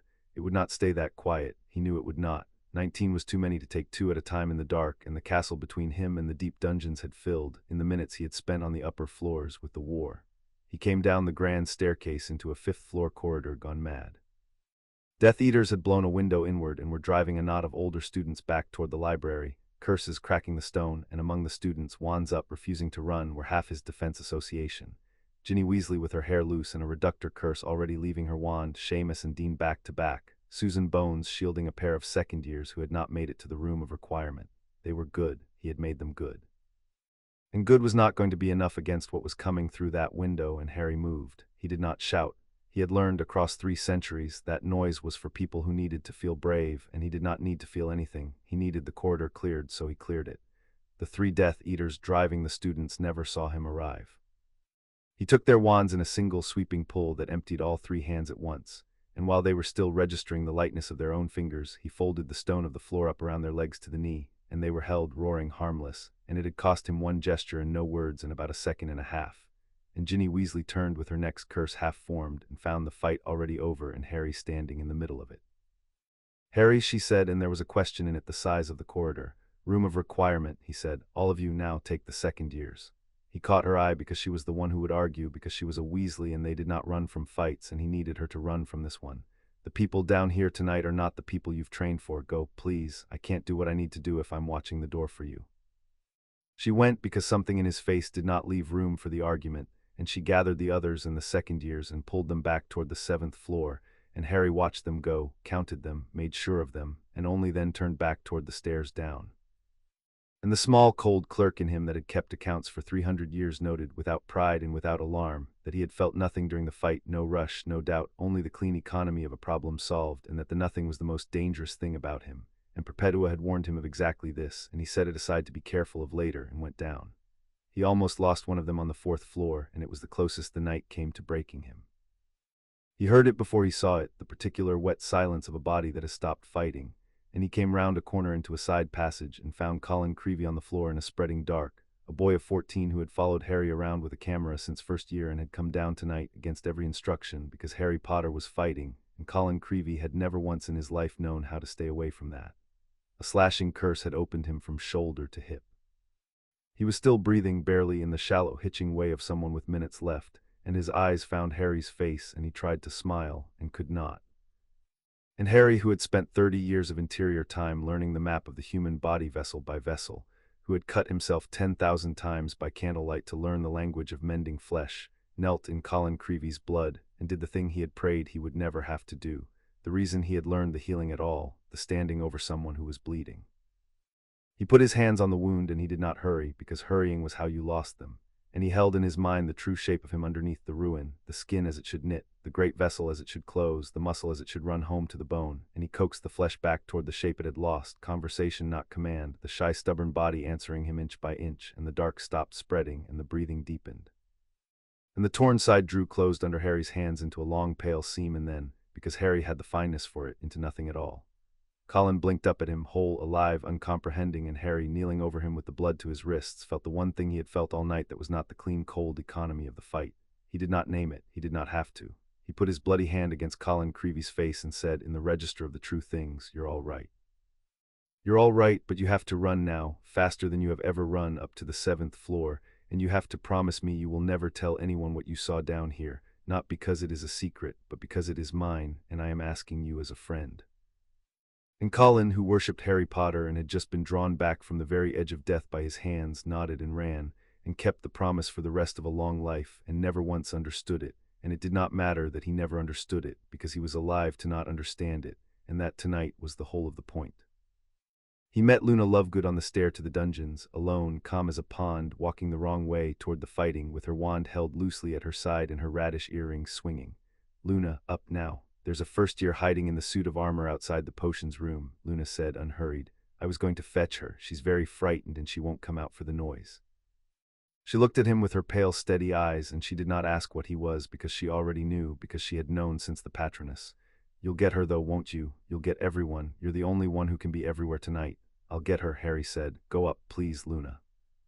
"All right," she said comfortably, and turned and drifted back up into the dark, and Harry went down and found the first year in the suit of armor, a tiny Hufflepuff with her hands over her ears, and he knelt in the middle of a battle and spoke to her in the low, unhurried register of the true things until she uncurled enough to take his hand, and he walked her up 2 flights through corridors that went quiet and safe wherever he passed, curses dying in the air.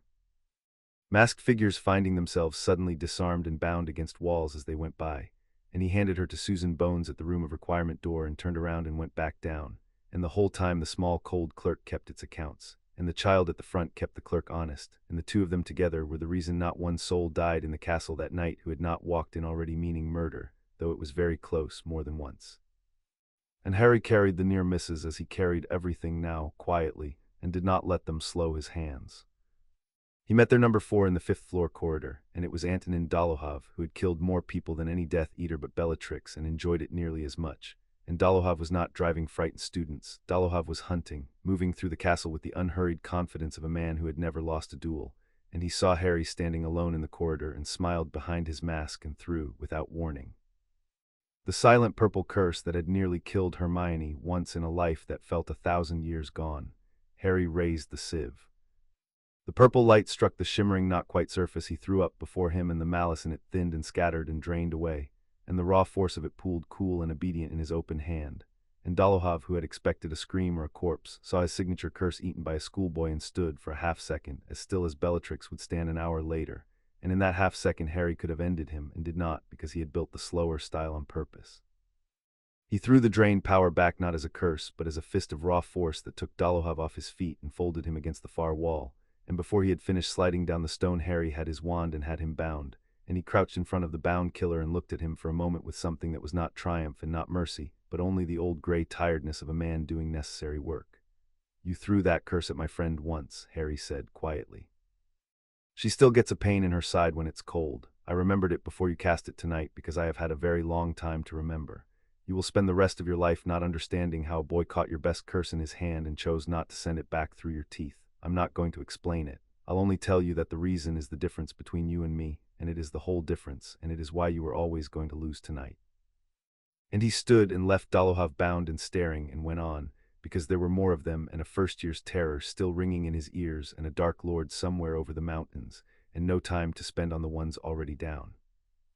They caught him at last in the mouth of the dungeon stair, 6 of them at once, the ones who had gotten deepest before the wards turned them, and they had learned from the corridors above that single curses vanished against this boy, and so they did the thing that should have worked, the thing that had overwhelmed better wizards than any of them. They cast together, all 6, a single coordinated wall of killing light thrown down the narrow stair to fill it wholly, no gap, no angle, nowhere to slide, a volley that could not be dodged and could not be blocked and could only be died against. Harry had rehearsed exactly this 10,000 times against a tide of gray figures at the bottom of the world, and he did not dodge and he did not block. He spread the sieve wide across the whole mouth of the stair, wider than he had ever spread it, and he took all 6 curses at once, and the corridor filled with the shriek of 6 murders being unmade, 6 shaped commands thinning and scattering into nothing, and the raw drained power of all of them poured into him at once, more force than he had held since the room. And he stood in the doorway with 6 deaths worth of tamed magic roaring cool through his open hands, and looked at the 6 masked faces watching their combined worst break against a 15-year-old like surf. And he spent what they had given him in a single economical sweep. A wall of raised floor that took all 6 off their feet, ropes of light that had them bound before they landed, and a silence after so complete that he could hear the candle flames guttering in the wall brackets 100 feet away. He had not moved from the doorway, he had not raised his voice. He had turned the worst 6 wizards in the raid into the fuel that beat them, exactly as he had built the sieve to do. 11 years of interior work paying off in 4 seconds of the world's time, and the part of him that had wanted the storm, the part he had spent a decade keeping quiet, stirred and was pleased, and he felt it stir. And he put his hand flat against the cold wall and made himself remember the first year in the suit of armor, and Colin Creevy's blood drying on his wrists. And the wanting quieted, and he stepped over the bound 6 and went down. He found Neville on the way on the 3rd floor, back to a wall, holding off 2 Death Eaters with a shield charm that was buckling, and Harry took both attackers off their feet with a sweep of his arm that flung them the length of the corridor and dropped them senseless, and Neville turned wild-eyed and saw him, and Harry saw Neville see him, saw the exact moment Neville Longbottom understood that the friend who had taught him to loosen his grip was doing this impossible, untouchable thing. And something in Neville's face that made Harry look away, the look of a person realizing a friend has been somewhere terrible and alone. Get the last of them to the room of requirement, Harry told him, and his voice came out in the register he no longer bothered to hide, the deep, unhurried register of the true things. Tell Hermione to seal it. Do not come back down, Neville. Do not come back down. Neville went. Harry went the other way down, toward the deep castle, toward the well, because the wands and the binding and the sieve were all only the surface of the night, and under the surface was the truth of it, which was that 19 Death Eaters had not come to kill schoolchildren. They had come to reach a hollow at the bottom of the world, and to reach it they would go through anyone, and only one person in the castle knew where it was, and what it did, and how to stand in front of it. He met their leader in the entrance hall, and it was Bellatrix Lestrange, and she was laughing. She stood in the middle of the great hall with the moon coming through the high windows and 3 dead men she had killed at her feet, 2 Death Eaters who had failed her and 1 caretaker who had gotten in the way, and she was laughing the high mad laugh that had been the last sound so many people ever heard. And when Harry came into the hall, she turned to him with her wand up and her eyes bright and her whole body singing with the fight she had been promised. And here, at last, was the enemy the sieve had been built for. The one who came to take, the one who loved it. Eichel Potter, she crooned. Come to die for the castle all alone. Where are your little friends? He disarmed her on the last word. It should not have been possible. Bellatrix Lestrange was the finest duelist Voldemort had, a witch who had held her own against Aurors 3 at a time. And Harry took her wand out of her hand from 30 feet away, silently between one of her words and the next, and it flew to him and he caught it and the hall went silent. And Bellatrix Lestrange stood empty-handed among the men she had killed and stared at a 15-year-old holding her wand, and for the first time in a very long time. Something moved behind her mad bright eyes that she did not have a name for, and the name for it was fear, and she had not felt it since she was a girl. What are you? She whispered. Tired, Harry said, and it was the truest thing he had said to anyone in 11 days. Bellatrix, I fought 1,000 of you, not people like you. You this exact fight 1,000 times against a thing I made out of the floor to practice on because I had 300 years and nothing else to do with them. I know every move you have. I knew them before you walked in. I am so tired of this, and you are the last easy part of my night, and I am going to bind you now, and I am not going to hurt you. And someday you are going to lie awake trying to understand why the one who could have unmade you where you stood chose not to, and you are never going to work it out, because the answer is that I met someone once who spent 300 years learning that the only thing worth being at the end of all that power is kind. She screamed and threw herself at him barehanded, because she was Bellatrix Lestrange and she did not know how to do anything else, and he bound her without moving, ropes of light out of the floor, and lowered her, thrashing and shrieking gently to the stone, and stood over her among the moonlight and the dead, and did not feel the thing she had wanted him to feel, felt no lift in it at all, only the old gray weight of a man who has done a necessary thing and wanted none of it, and knelt. And closed the eyes of the caretaker she had killed, because someone should, and no one else was there too. For a moment then, he was alone in the great hall, and it was the emptiest the world had felt since the room. The moon lay in long bars across the flagstones. 19 of the most dangerous people in Britain were bound and sealed the length of the castle above him, and every child in the school was alive, and he had done it without taking a single life, and there was no one to tell, and no one who could have understood if he told them, and no stag to turn to, and no Perpetua at the edge of the light. He stood among the moonlight and the three dead that Bellatrix had made, and he understood, fully, for the first time since he had come up the stair, the exact shape of the thing Perpetua had tried to warn him of. That the price of being the only one who could was being the only one, that a person who could not be beaten could also not be joined, that every soul in the castle was safe tonight because of him, and not one of them could stand where he stood. He had come home to be small and loved. And here he was in a hall he had cleared alone, the most necessary and the most solitary thing in Britain, and the two were the same fact wearing two faces, and he had known they would be, and it did not make the knowing any lighter. He knelt again by the caretaker, an old squib named Argus Pringle, whom Harry had never much liked and who had died trying to slow a killer with a broom, and he straightened his collar and he said quietly to the empty hall, "I'm sorry I couldn't get to you in time." "I got to everyone I could, it's never everyone." And then he stood, because self-pity was a luxury for people who had finished their work, and his work was not finished, and the cold was already coming down the mountains, and he had a dark lord to meet. The order came, too late for the fight, in time for the impossibility. McGonagall first, wand out, robes over her nightgown, and Lupin behind her, and Kingsley, and last of all, sweeping in through the great doors with the knight at his back and half the fight already ended, Albus Dumbledore. They came into the entrance hall ready to die defending the school, and found it already defended, found 19 of the most dangerous witches and wizards in Britain bound in light and sealed in stone the length of the lower castle, found Bellatrix Lestrange trussed and screaming on the floor of the great hall, and found Harry Potter, 15 years old, standing among it all with a fistful of enemy wands and an expression none of them had ever seen on a student's face. And McGonagall stopped so suddenly that Lupin nearly walked into her. "Potter," she said, and her voice was not steady, "how is this possible?" "They came for something in the deep castle," Harry said. "They didn't reach it. They won't. There are 6 bound in the mouth of the dungeon stair, 2 on the 4th floor, Dolohov on the 5th, and the rest between here and the dungeons. Bellatrix killed Mr. Pringle and 2 of her own. Every student is in the room of requirement, and they're all alive, all of them, even the ones who shouldn't be." He looked at McGonagall, who had taught him to turn a match into a needle in a life that felt 1,000 years gone, and then he looked past her at Dumbledore, because Dumbledore was the one who would understand, and the one he most had to keep out. Dumbledore did not ask how. He stood in the wrecked and moonlit hall and looked at Harry with those pale blue eyes that had read 100 years of wizards, and Harry felt them come up against the gate he had built and stop gently at the threshold, felt the oldest and subtlest legilimens in the world touch the edge of his mind, and find a wall older than the school and withdraw, courteous, unhurried, and Dumbledore's face did something complicated and came to rest, at last, on a kind of sorrow that had no fear in it. "No," Dumbledore said quietly to himself, to Harry, "I do not think I will ask how. I have seen that particular stillness in a face exactly twice before in a very long life, and both times it belonged to someone who had been somewhere the rest of us cannot follow and come back carrying it alone." He inclined his head, a fraction, the way you acknowledge an equal you did not know you had. "You have kept a great secret and kept it well, and I find I trust the keeping more than I would trust my own curiosity, which is not a thing I say often or lightly. What do you need from us, Harry? Not what may we ask of you, what do you need?" And Harry, who had braced for a battle of wills with the one man in Britain clever enough to force one, looked at Albus Dumbledore, choosing, for once, to close a door instead of open it, and something in his chest that had been braced for 11 days eased half an inch. "He's coming," Harry said. "Voldemort himself. Tonight now, because his people failed and he can't afford to let me keep standing in his way. He wants a thing under this castle that he believes would make him unkillable. He's wrong, it would unmake him, but he doesn't know that and he'll tear the school apart trying. I need the students out or sealed high. I need the order to hold the ground floor and not one step below it, whatever you hear, whatever it costs you not to come. And I need you to let me meet him alone in the deep castle, because this is the one fight in the world that only I can lose, and if any of you are standing near me when it happens, you will die for no reason, and I have spent too long keeping people alive tonight to let that be how it ends." "Absolutely not," McGonagall began. "Potter, you are a child. You are 15 years old.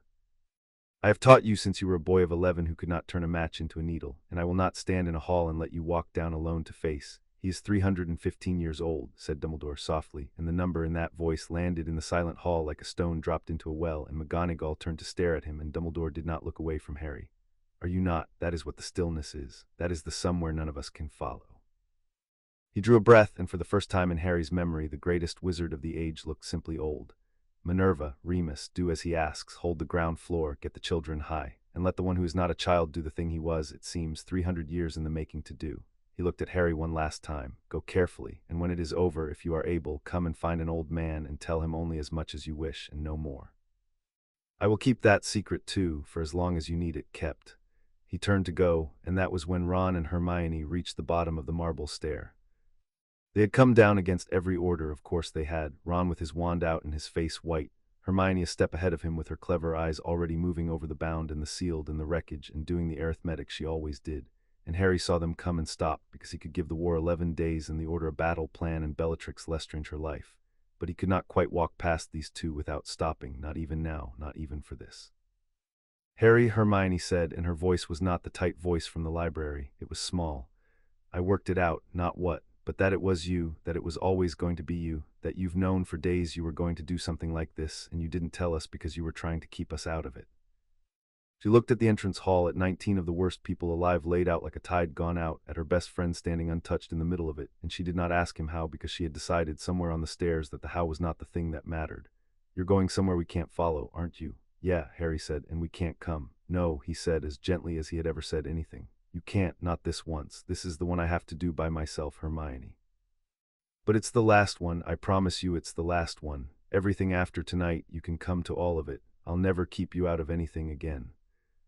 Ron had not said a word, which for Ron was the loudest thing he could have done, and now he crossed the last of the marble and stood in front of Harry and looked at him, at the stranger's stillness in his oldest friend's face, and he did not flinch from it, because he was Ron Weasley and he had walked into a chamber under the school for Harry when he was 12 and would do it again tonight and every night for the rest of his life. Whatever you are now, Ron said roughly, you're still the git who let me beat you at chess last week. I noticed, you always let me win now. Thought I hadn't clocked it. I clocked it.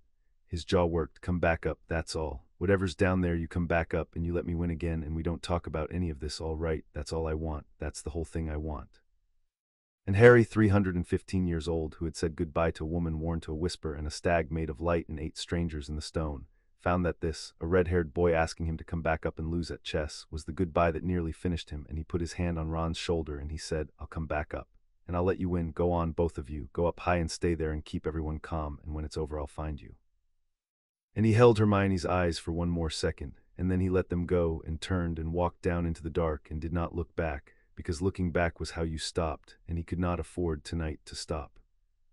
He walked down through the deep castle alone, past the bound and the sealed, into the lowest corridor where the wall that had been a door waited in the cold, and he stood in front of it and set his back to it, because whatever came for the well would have to come through him first, and he let his hands hang open and loose at his sides, and he breathed, and for a moment, in the dark under the school, with the cold of the approaching Dark Lord running down the stair toward him like a tide.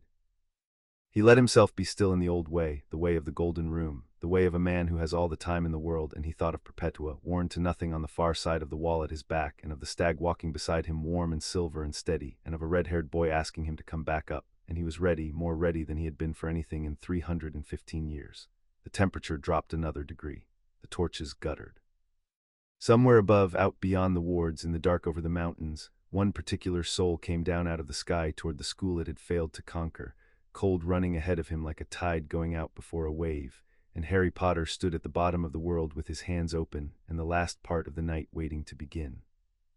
Chapter 6 and Chapter 7. The long room and the short life. Voldemort came down into the deep castle a little before dawn, and the cold came with him, and Harry stood at the wall that was a wall and waited, and did not summon the stag, because there are fights a person owes to themselves to begin uncovered. He heard the Dark Lord before he saw him. The wards Harry had hung in the dark, the slow silk of misdirection, snagged and dragged and turned the intruder always upward, always away, and Harry listened to them fail one by one, unmade by a patience and a malice that even his 3 centuries had to respect, and he understood that whatever else Voldemort was, he was not to be underestimated. That the wizard climbing down through the tangled dark toward him had spent a lifetime becoming the most dangerous thing in the world and had very nearly succeeded, and that the only reason it was not going to be enough tonight was an accident of history so unlikely that no plan could have accounted for it. That a hollow older than the school had opened once for a boy who wanted to protect people, and given him the one thing no one had ever had enough of. Then Voldemort was there at the end of the corridor, tall and pale and wrong, red eyes catching the torchlight, and he stopped when he saw Harry, and for a long moment the two of them looked at each other across the cold, the most dangerous wizard of the age and the child he had tried to kill as an infant, and neither of them moved. They told me, Voldemort said at last in the high cold voice, that the Potter boy stopped 19 of my people at the school gates, bound them. Sealed Bellatrix in stone like a fly in amber. I did not believe it. I came to see the truth of it for myself and to correct it. His eyes moved over Harry, over the wall behind him, and something in them sharpened, the look of a man who has hunted one prize his whole life and scented it at last. And to take what is behind you. I know what sleeps under this castle, boy. A well of years, a place where death cannot follow. I have hunted its like my whole life, and here it is beneath the school that would not have me, and you are standing in front of it, which tells me the stories are true, that only a certain kind of fool can open the door. He smiled, and it was a terrible thing. You will open it for me, and then I will have no further use for you. I can't, Harry said. It's already spent. It opens once. I went through it 11 days ago. There's nothing behind that wall now but stone.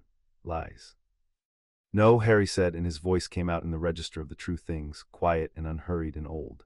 That's the trouble, Tom. It isn't a lie. I went in 11 days ago and I came out 300 years later and I closed it behind me and it will never open again while I live. Everything you've hunted your whole life is real and it was here, and you missed it by 11 days because a boy you tried to murder in his cradle got to it first.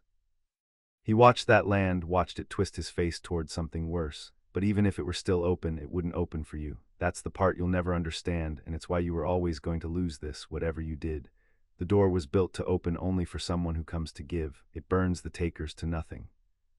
You could stand in front of it for 100 years and it would never so much as show you the stare, because it can read what you are, and what you are is the one thing it was built to refuse.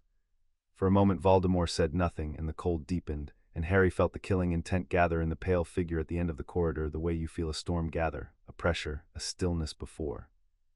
Then the Dark Lord did a thing Harry had half expected and wholly guarded against. He struck not at Harry's body but at his mind, drove the full weight of the greatest legilimens in the world down the old scar connection between them, meaning to tear the truth of the well out of Harry's head by the roots.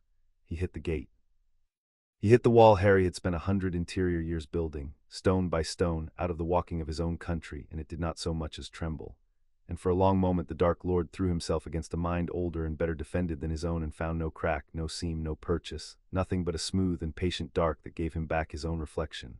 And Harry stood in the corridor and let him try, and did not counterattack, though he could have.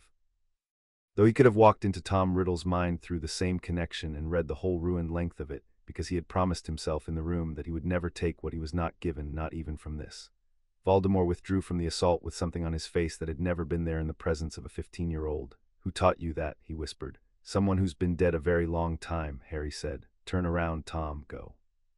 There's nothing here for you and I don't want to fight you, and if you leave now this can be a night where nobody else dies. I've kept everyone alive tonight. I'd like to keep it that way, even you.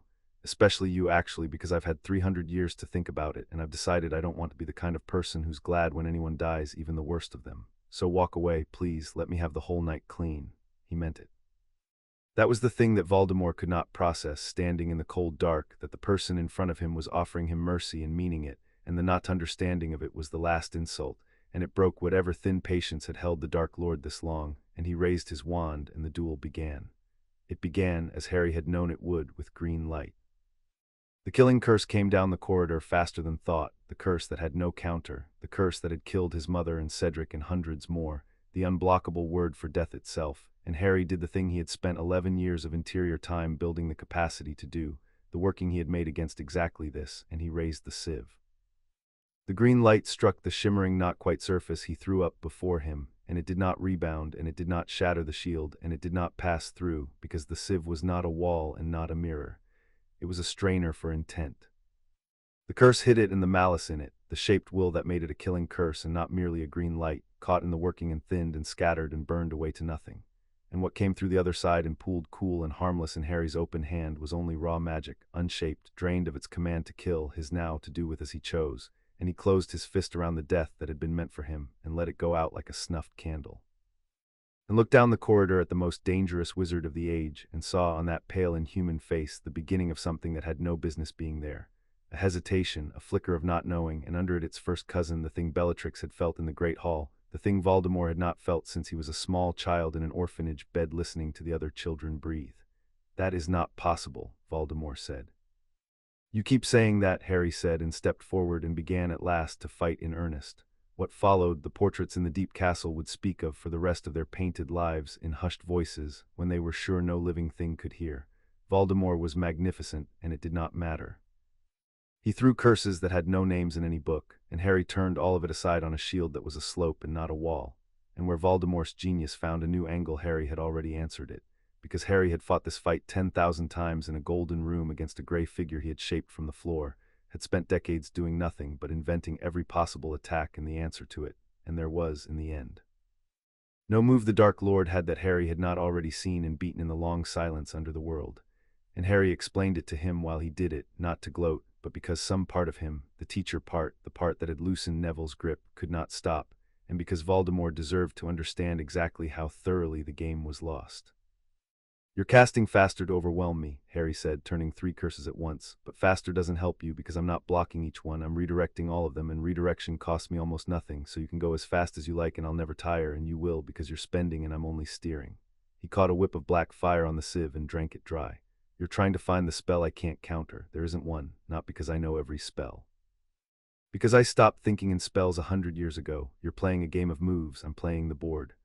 Voldemort changed his shape of attack, then the way a cornered genius does, and stopped trying to reach Harry and started trying to reach the wall behind him, because he was, above all else, a man who wanted the prize more than he wanted the kill. He tried to bring the castle down. He drove his wand at the ceiling, and the ancient stone above them groaned and cracked, and 1,000 tons of Hogwarts began to fall toward the lone figure standing in the corridor, meaning to bury Harry and the sealed door together and dig them both out at his leisure. And Harry looked up at the falling castle and did not move, because he had spent 40 years learning that matter was only a set of habits the world had gotten into, and he reached up with one open hand and told the falling stone. With 3 centuries of certainty that it was not falling, and it was not, it hung in the air over their heads in a frozen tonnage of broken ceiling, and Harry set it gently back into place, whole, seamless, as though it had never cracked, and Voldemort stared at a 15-year-old catching a collapsing castle in one hand. "You can't get past me to the wall," Harry said, almost gently. "I want you to understand that, because I think it's the thing that's going to break you, worse than losing the duel. It isn't that you can't beat me. It's that even if you could, there's nothing there. You brought the whole weight of who you are down here to buy a thing that doesn't exist anymore, and the only person who could have told you that is the one standing in your way, and I did tell you at the start, and you didn't believe me, because you have never once in your life believed that wanting something badly enough was not the same as being owed it." Voldemort called fire then, the last and worst of the dark arts, fiendfire, a living flame the size of the corridor that took the shapes of serpents and wolves and things with too many mouths. A fire that thought and hunted and could not be put out, the fire that had eaten wizards who tried to wield it, and he flung the whole ravenous inferno of it down the passage at Harry, and it filled the corridor wall to wall, and it was, Harry thought, watching it come, genuinely dangerous. The first genuinely dangerous thing the Dark Lord had done all night. And then he remembered that he had spent 30 years learning to call fire not as a schoolboy calls it, but as the old conjurers had, whole and living and hungry, that he had held a great slow bird of flame circling the reading pillars on wings of heat, that he knew fire down to its bones, and he walked into the fiend-fire with both hands open, and he took it, not by smothering it, but by knowing it better than it knew itself.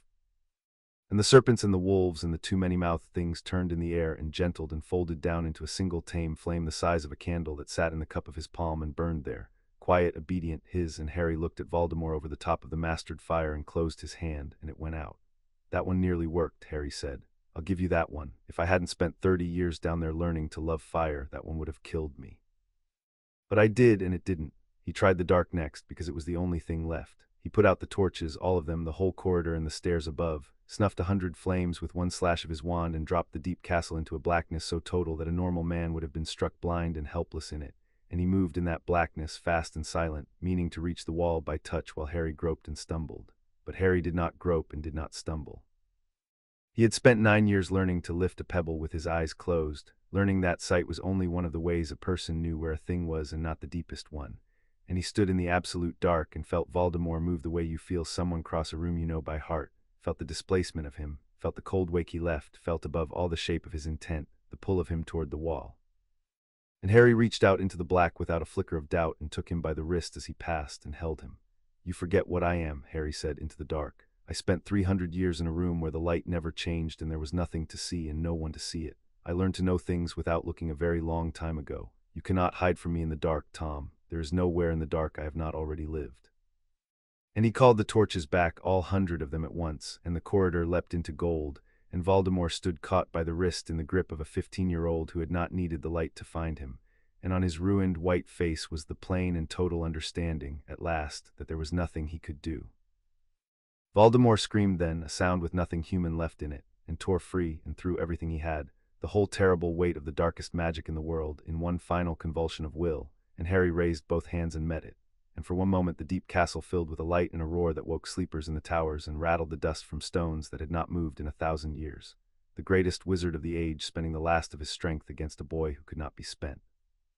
And then it was over, and Voldemort stood in the corridor with his wand arm hanging and his robes smoking and his chest heaving, disarmed, his wand in Harry's hand, beaten as completely as a wizard can be beaten and still be standing. Do it then, Voldemort spat, because he understood only one ending to a fight and expected it now. Finish it, prove you are what you pretend not to be. No, Harry said. And he meant that too, and it was the hardest of all the hard things, harder than the sieve, harder than the last wall, to stand over the thing that had murdered his parents and hollowed his childhood and taken Cedric and would take 100 more, and to hold at the front the child who had never wanted anyone dead, even this, even him. He held him there. He had spent 300 years learning that the only thing worth being at the end of all that power was kind, and Perpetua had told him that a wizard who came to love the fight became the thing he was fighting, and Harry looked at what hating had made of Tom Riddle, the noseless ruin of a man who had traded every human thing he owned for a power that had brought him to his knees in front of a schoolboy, and he chose, deliberately, not to become it. It would have been so easy. That was the thing no one would ever understand, not the Order, not the school, not even Dumbledore, that killing Voldemort in that corridor would have been the easiest working of Harry's whole 300 years, easier than lifting a pebble, and that the whole difficulty, the real fight, the one that had taken 3 centuries to win, was in choosing not to. I'm not going to kill you, Harry said, not because you don't deserve it. Because of what I'd have to become to do it, and I've worked too hard to stay myself to throw it away on you, but you're not getting what you came for either, not tonight, not ever. And he turned and he put his hand on the wall that was a wall, and he opened the well one last time. It was not the door that had opened for him. That door was spent. But he had spent 3 centuries learning the language cut into the columns, had read the Maker's warning at the foot of the oldest pillar, had held the whole architecture of the place in his mind, and there is a difference between opening a door to walk through it and opening it to close it forever, and Harry had learned in his last century, the second working, the one Alolan had left in the deepest of the script for the tenant who might someday need it, how to unmake the well. The wall went to black veined stone under his palm, and the cold, dry breath of the long room came up the throat of the stair one final time, golden light spilling into the dark corridor, and Voldemort made a sound Harry had never heard him make, a raw wanting sound, and lunged for it, disarmed, half dead, unable to stop himself even now, even beaten, reaching for the well at the bottom of the world that would have burned him to nothing if it ever let him near. Harry caught him. Held him back with one hand, gently, the way you hold back a child from a fire, because even now he would not feed a living soul to that door, not even this one. Look, Harry said, you wanted to see it, look. And they looked together down the golden stair into the vast and luminous room where Harry had spent the whole of a second life. And Harry saw it one last time. The false dawn, the reading columns, the 9 lives cut in stone, the plain white candle burning at the center of the world exactly as it had burned for 300 years and 300,000 before, and standing at the foot of the stair, waiting, luminous, worn to almost nothing, and yet somehow straighter than he had ever seen her, was Perpetua. She looked up the stair at him, and she smiled, the first and only time, and Harry understood what he was about to do and why she was smiling, and that she had known since the first night that it would end this way, with a tenant strong enough and kind enough to give up the well instead of keeping it, which was the one thing that could ever set her free. Go on, she said, and her voice came up the stair clear and whole for the first time in an age. Close it, tenant, and let us out. 300 years I have waited for someone who would rather seal the door than own it. You are the last of us and the best, and you were right about all of it, and it is time. Do it. And then go up to your morning, small and fast and breakable as it is, and never once regret it, and grow old and lose at chess and follow them out of the world when it is time, all the way out, the way I could not. Thank you, Harry Potter, thank you for coming to give, and do not forget to say my name. I won't forget, Harry said, Perpetua, I'll say it when I'm old, I promise. And she smiled again, wider, younger, 300 years falling off her all at once, and Harry closed the well. He did it with the last working, the unmaking, the one Alolan had left, and it was the largest and most beautiful thing he ever did, and there was no violence in it. The golden light did not go out so much as gather, drawing inward, the false dawn folding toward the candle at the center, the vast room contracting not to darkness but to a single point of light, and as it folded, the 9 columns released what they held, 9 lives, 9 souls worn to echoes over ages beyond counting, and they rose one by one and then all together like sparks going up off a fire on a still night, and each of them, as it rose, turned its face toward Harry for the barest instant. And he felt them go, felt the 7th, who had carved come home 10,000 times, go home at last, felt the 4th, who had hidden his heart, and the 5th, who had won and stayed, and yet somehow come back in the end to wait with the rest, and last of all Perpetua, who had been the first champion the well ever forged and the last soul it ever held, rose through the folding gold with her face turned up toward a sky Harry could not see, and for one instant he saw them all as they must have been. 9 champions of 9 dead ages, young and terrible and free, and then the light drew to a point, and the point held and winked out, and the well that had pooled at the bottom of the world since before there was a world to be the bottom of was simply, gently, gone. The wall was a wall, cold granite, honest stone. Behind it only earth, only the deep quiet root of the mountains, and no stair, and no candle, and no cold, and no room where a night was 300 years, not any more, not ever again, for anyone, forever. Harry stood with his hand on the stone. He was 15 years old and 315, and the last place in all the world that had matched his scale was gone, and Perpetua was gone, and the stag he could rebuild but the well he could not, and he was now truly and finally the only one of his kind left alive, alone with his centuries in a world that would never contain them, and he had chosen it. He had chosen it with both hands, and he would not have taken it back, and that was the whole of what 300 years had been for. Behind him, Voldemort was weeping, not from any wound, for the thing he had come for and would never have, unmade in front of him by a boy, closed forever, beyond even his reach, and something in the Dark Lord broke that night that would never quite mend, and he did the one thing Harry would not have predicted, the thing he had never once done in front of an enemy in all his terrible life. He fled. He gathered the smoking rags of himself, and he turned, and he ran up through the deep castle, past his bound and sealed followers, out through the shattered wards into the dark over the mountains, and the story of it went out through the wizarding world in the weeks that followed as fire goes through dry grass, that the Dark Lord had come to Hogwarts in the night and been driven off, alone, defeated, that whatever he had come for he had not gotten. He would rise again and fall again in the years that came, because a soul that broken does not stop simply because it has been beaten. But he never again believed, in the deep place where his certainty had lived, that he could not be touched, and a Dark Lord who has learned to be afraid is a Dark Lord already half undone, and the wizarding world dated the turning of the tide ever after, to a night that only a handful of people could properly explain, and those few never did. For a while after he had gone, Harry stood alone in the dark under the school, with his hand still on the wall that was a wall, and he let himself grieve, because the goodbyes were meant to be lonely, and this was the last of them, and there was, at last, no one to perform for. He grieved the well, which had been the worst thing that ever happened to him, and also, in a way he would never be able to explain to a living soul, the truest home he had ever had, the only place that had ever asked him to be the whole of what he was. He grieved Perpetua, who was free now, which was the thing he had wanted for her and also meant she was gone, and he would never again hear that dry, tired voice at the edge of the light telling him the one true thing, and then waiting the years it took for him to need it. He grieved the stag he had let go into the gold, even though he had already rebuilt it, and it lay warm and silver beside him now, because the new one was not that one and never would be. And he grieved, most of all and most privately, the person he had been down there, the one who had all the time in the world, because that person was over now too, folded away behind his eyes, and the one who had to climb the stairs and eat breakfast and lose at chess was smaller, and more frightened and more mortal, and had a whole short racing life to get through one ordinary day at a time.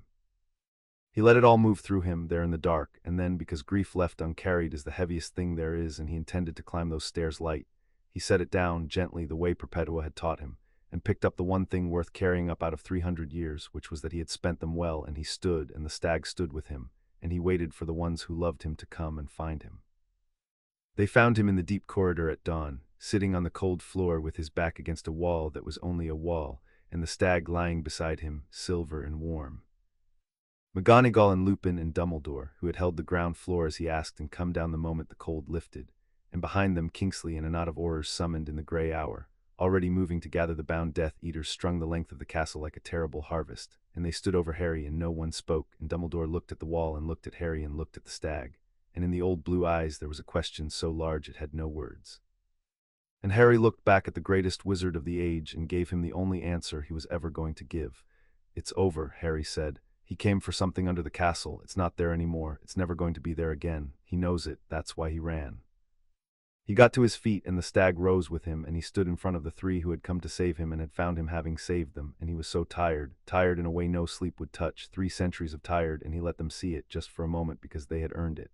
"Please don't ask me the rest. Some doors are meant to stay closed. I closed one tonight. Let me close the one on How, too." And Dumbledore, who understood doors better than most, who had his own closed rooms, looked at Harry Potter for a long moment, and then he inclined his head once the way you bow to an equal, and he did not ask, and it was the greatest kindness anyone had shown Harry since the stare.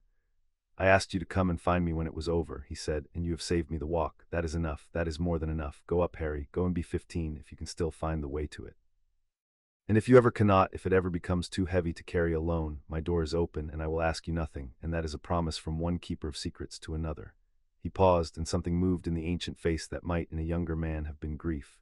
"I am sorry more than I can tell you that it found you so young, and I am glad more than I can tell you that it found someone who would close the door instead of keeping it. Not everyone would have. I am not certain I would have, at your age or at any age. Go up now." The sun came up over Hogwarts.